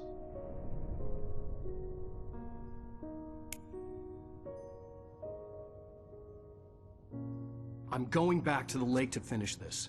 I'm going to write an ending to the story in the manuscript on my own terms, to make it all right. Why can't you just write it here? The last page is still in the typewriter. I need to read it first. Everything needs to be just right. Zane tried to cut some corners, and it didn't end well. Okay, ready when you are. I'm sorry, Sarah, but I need to do this alone. Barry, take her gun. Miss Weaver, close the door when I leave.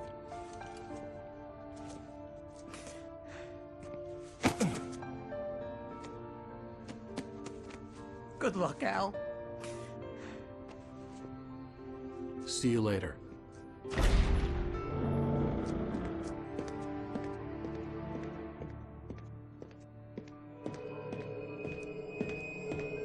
When I got out, it was warm and sunny. I'd flicked the switch of the clicker. Had it done this? I didn't stop to question it. I had to take advantage of the sunlight to get to the lake. On Zane's page, I'd stood on the rim of Cauldron Lake, about to use the clicker. That's where I was headed.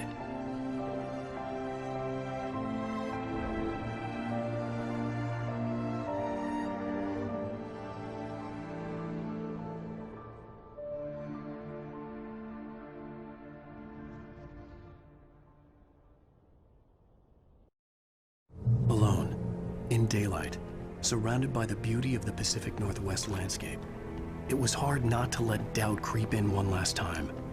I could still chalk everything up to a dream, a delusion.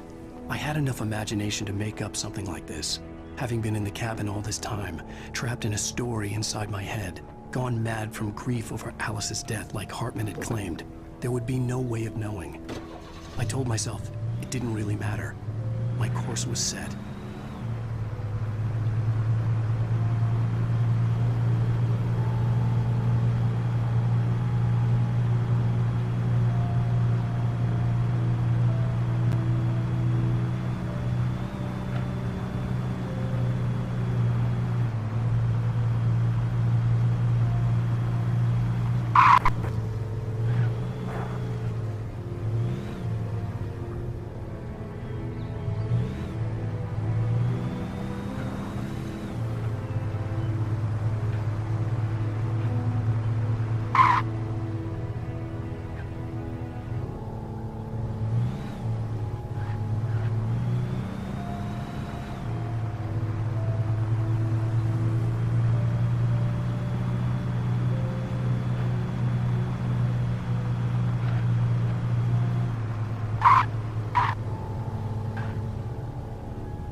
There was a link between us, always would be.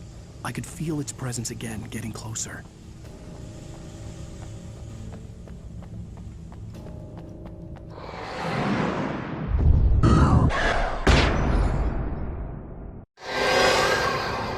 I will kill your wife.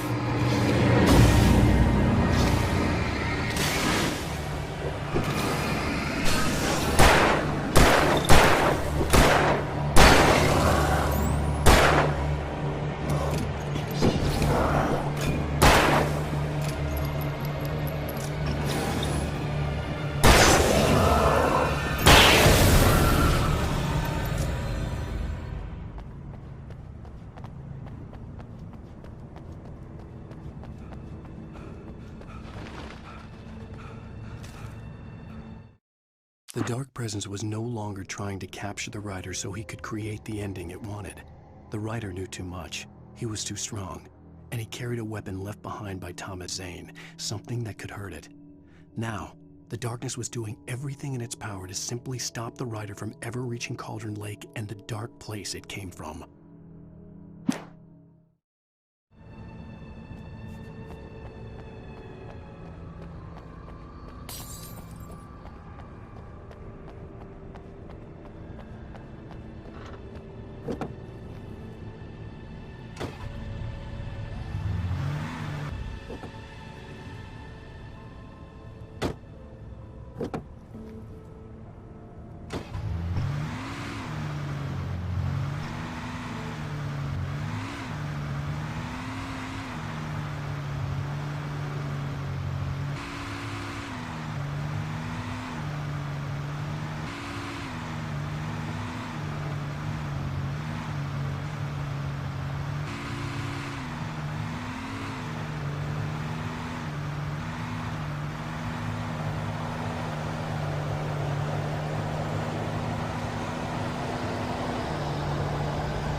Based on the signature in the motel register, Agent Nightingale had stayed here, in room number 2.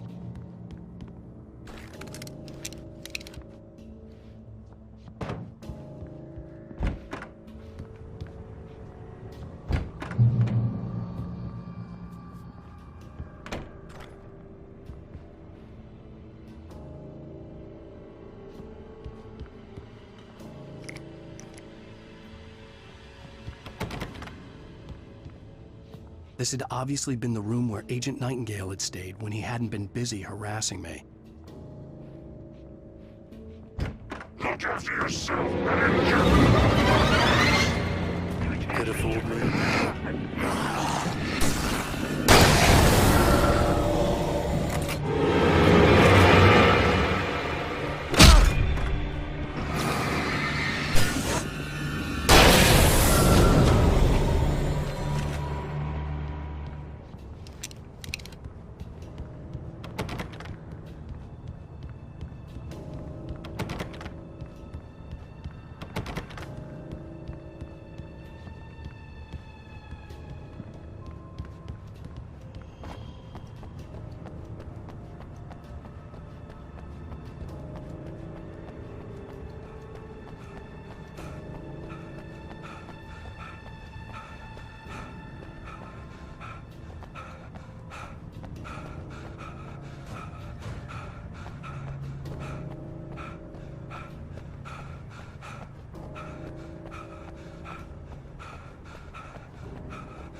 The bottom of Cauldron Lake was a graveyard of things the lake had claimed in one way or another over the decades. The dark presence brought them up in its wake, scattering the rotten waterlogged hull of an old boat here, the remains of a long-ago crashed airplane there, trees shattered under the impacts. The earth groaned. It didn't even notice.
Zane cut its heart out, but it didn't die. The thing that wore Barbara's face kept crooning sweet nothings sugar-laced with poison.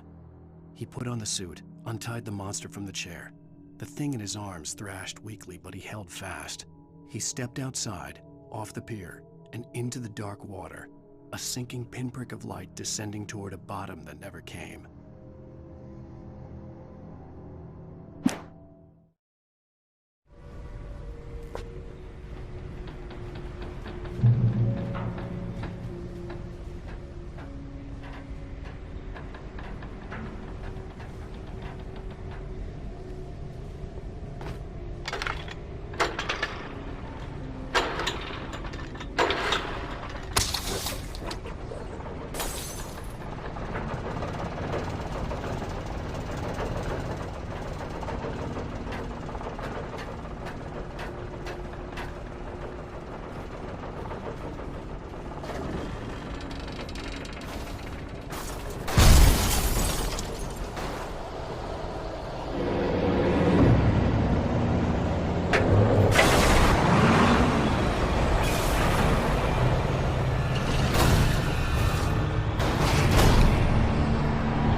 When I told Barry my plan back in the well-lit room, I'd acted as if I knew what I was doing.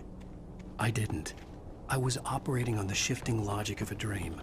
I had to fight my way to the lake through the horrors of the night. I had to flick an old battered light switch imbued with childhood magic. I had to write a happy ending to a horror story. I had to save my wife from the dark prison she was being held in.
I will never give her to you.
The dark place I found myself in was unlike anything I could ever have imagined. It wasn't solid. It flowed. It was conceptual and subjective. For someone else, an artist in another field, it would have been very different. I could sense the story of the manuscript all around me, the words and ideas floating in the air, poised to become real.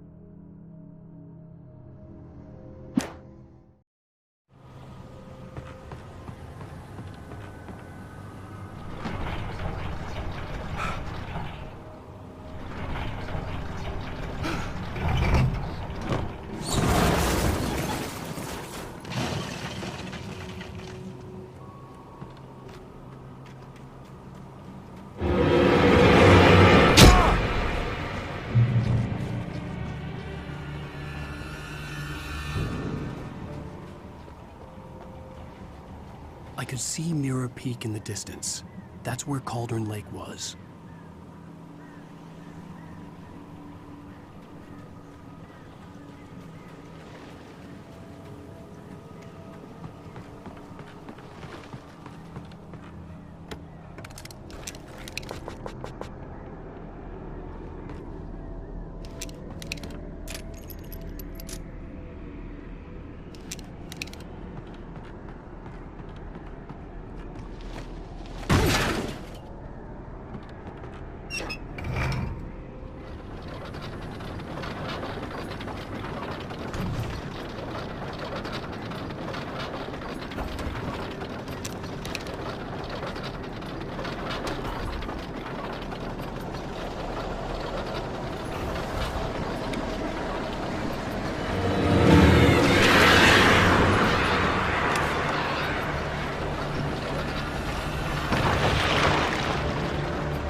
needed to get the generator running.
After Zane had gone, I stood alone in the shifting dream that was the dark place. I had to find a way to the cabin. I'd written myself a way through this place in the manuscript. I followed the idea of a path. I'd written myself across the ocean that blocked my way, and with that, there was a bridge to the island beyond. The idea of the cabin flickered in the underwater darkness. I willed the cabin to be real, and it was.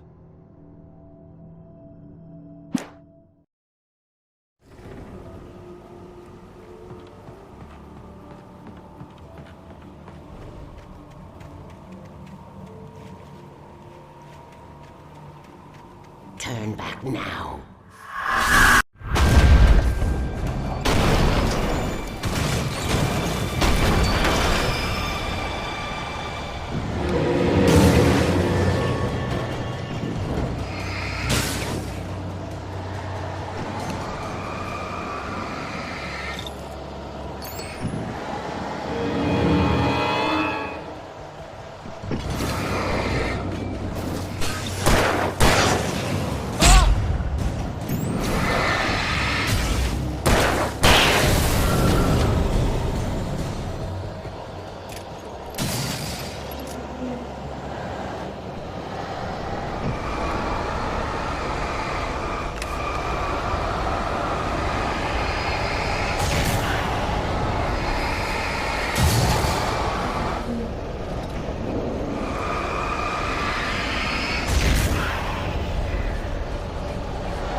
has never loved you.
Hell!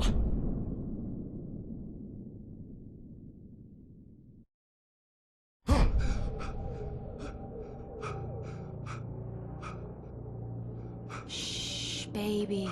You were having a bad dream. It was just another nightmare. No. Everything's fine. You're home. It wasn't a dream. Everything's fine. Turn the lights on. Turn the lights on!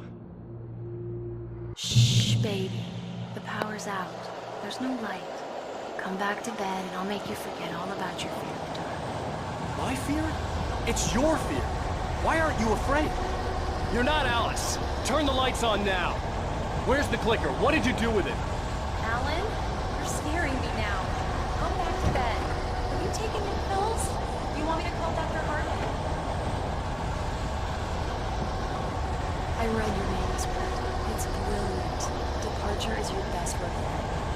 genius. I'm so proud of you. Come back to me. We'll talk more about it in the morning.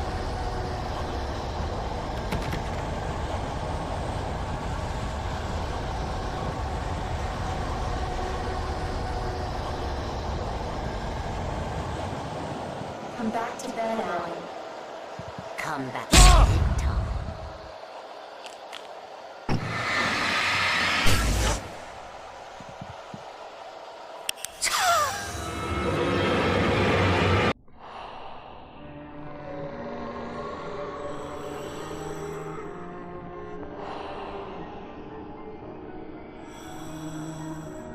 You must find your way to the cabin. It stands in your way. It won't let you pass. It has no heart. It's filled with darkness. You must fill its heart with light.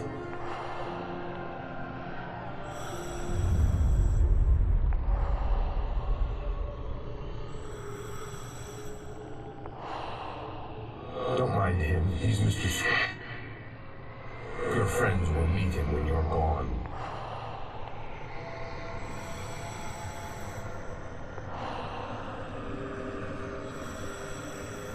Use the clicker.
Nothing like that had ever happened.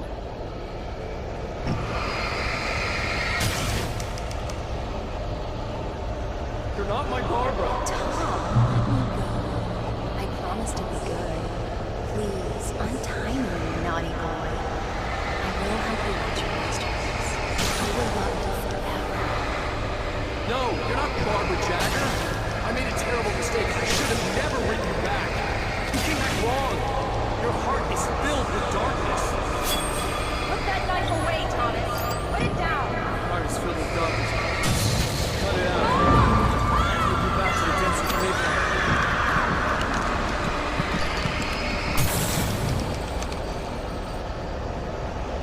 Filled with darkness. I willed the cabin to be real. Get away from me, you hag! Where am I? Let me go! Alice, I'm coming! Your husband refused to do as he was told. All he had to do was write what I wanted him to write. Now it's too late.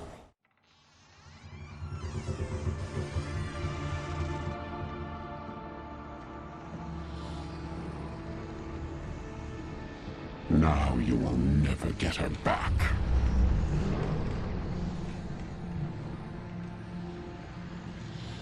I am Much older than you. Older than your first work of art. I will find a new face to wear. Someone else to dream me free.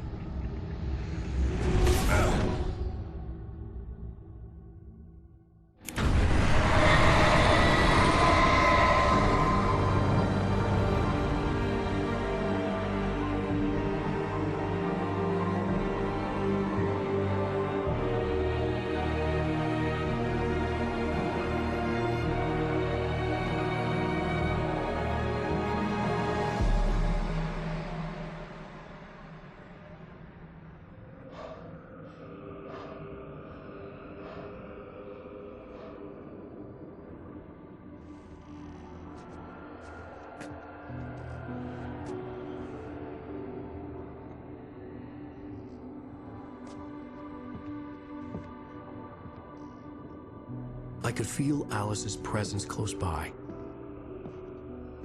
I understood what I had to do now. I knew how to write the ending to Departure. There's light and there's darkness. Cause and effect. There's guilt and there's atonement. But the scales always need to balance. Everything has a price. That's where Zane had gone wrong. There's a long journey through the night back into the light. Alice? Alice?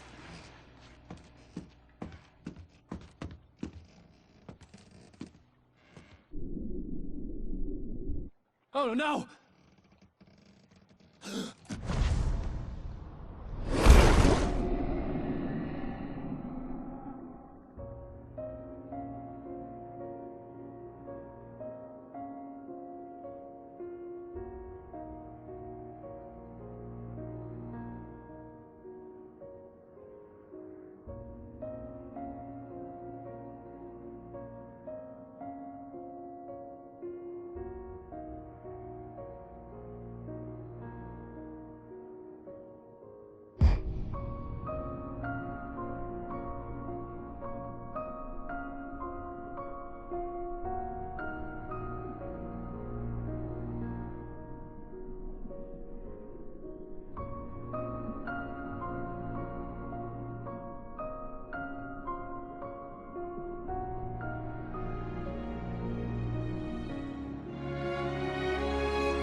It's not a lake. It's an ocean.